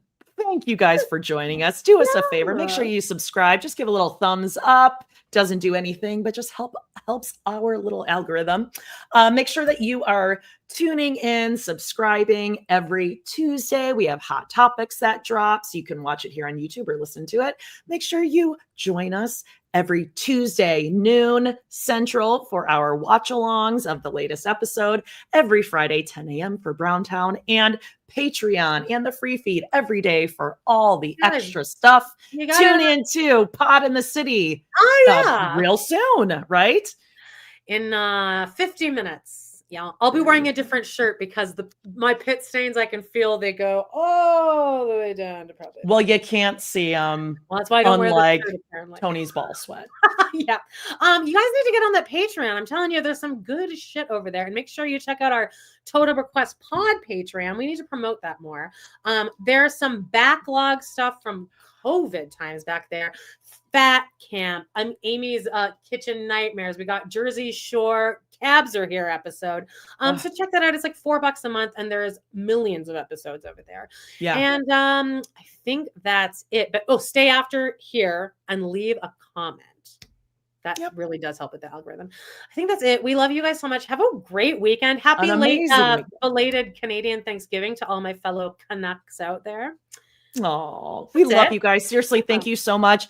Reread the comments. If you're listening to this, go to YouTube and read the comments. You guys are seriously this is one of the funniest weeks ever in the comments. So yeah, I hope we don't lose the chat for playing that. Oh God, video with the music.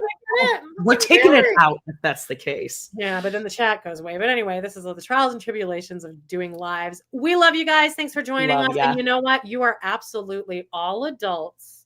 Bye-bye. Bye.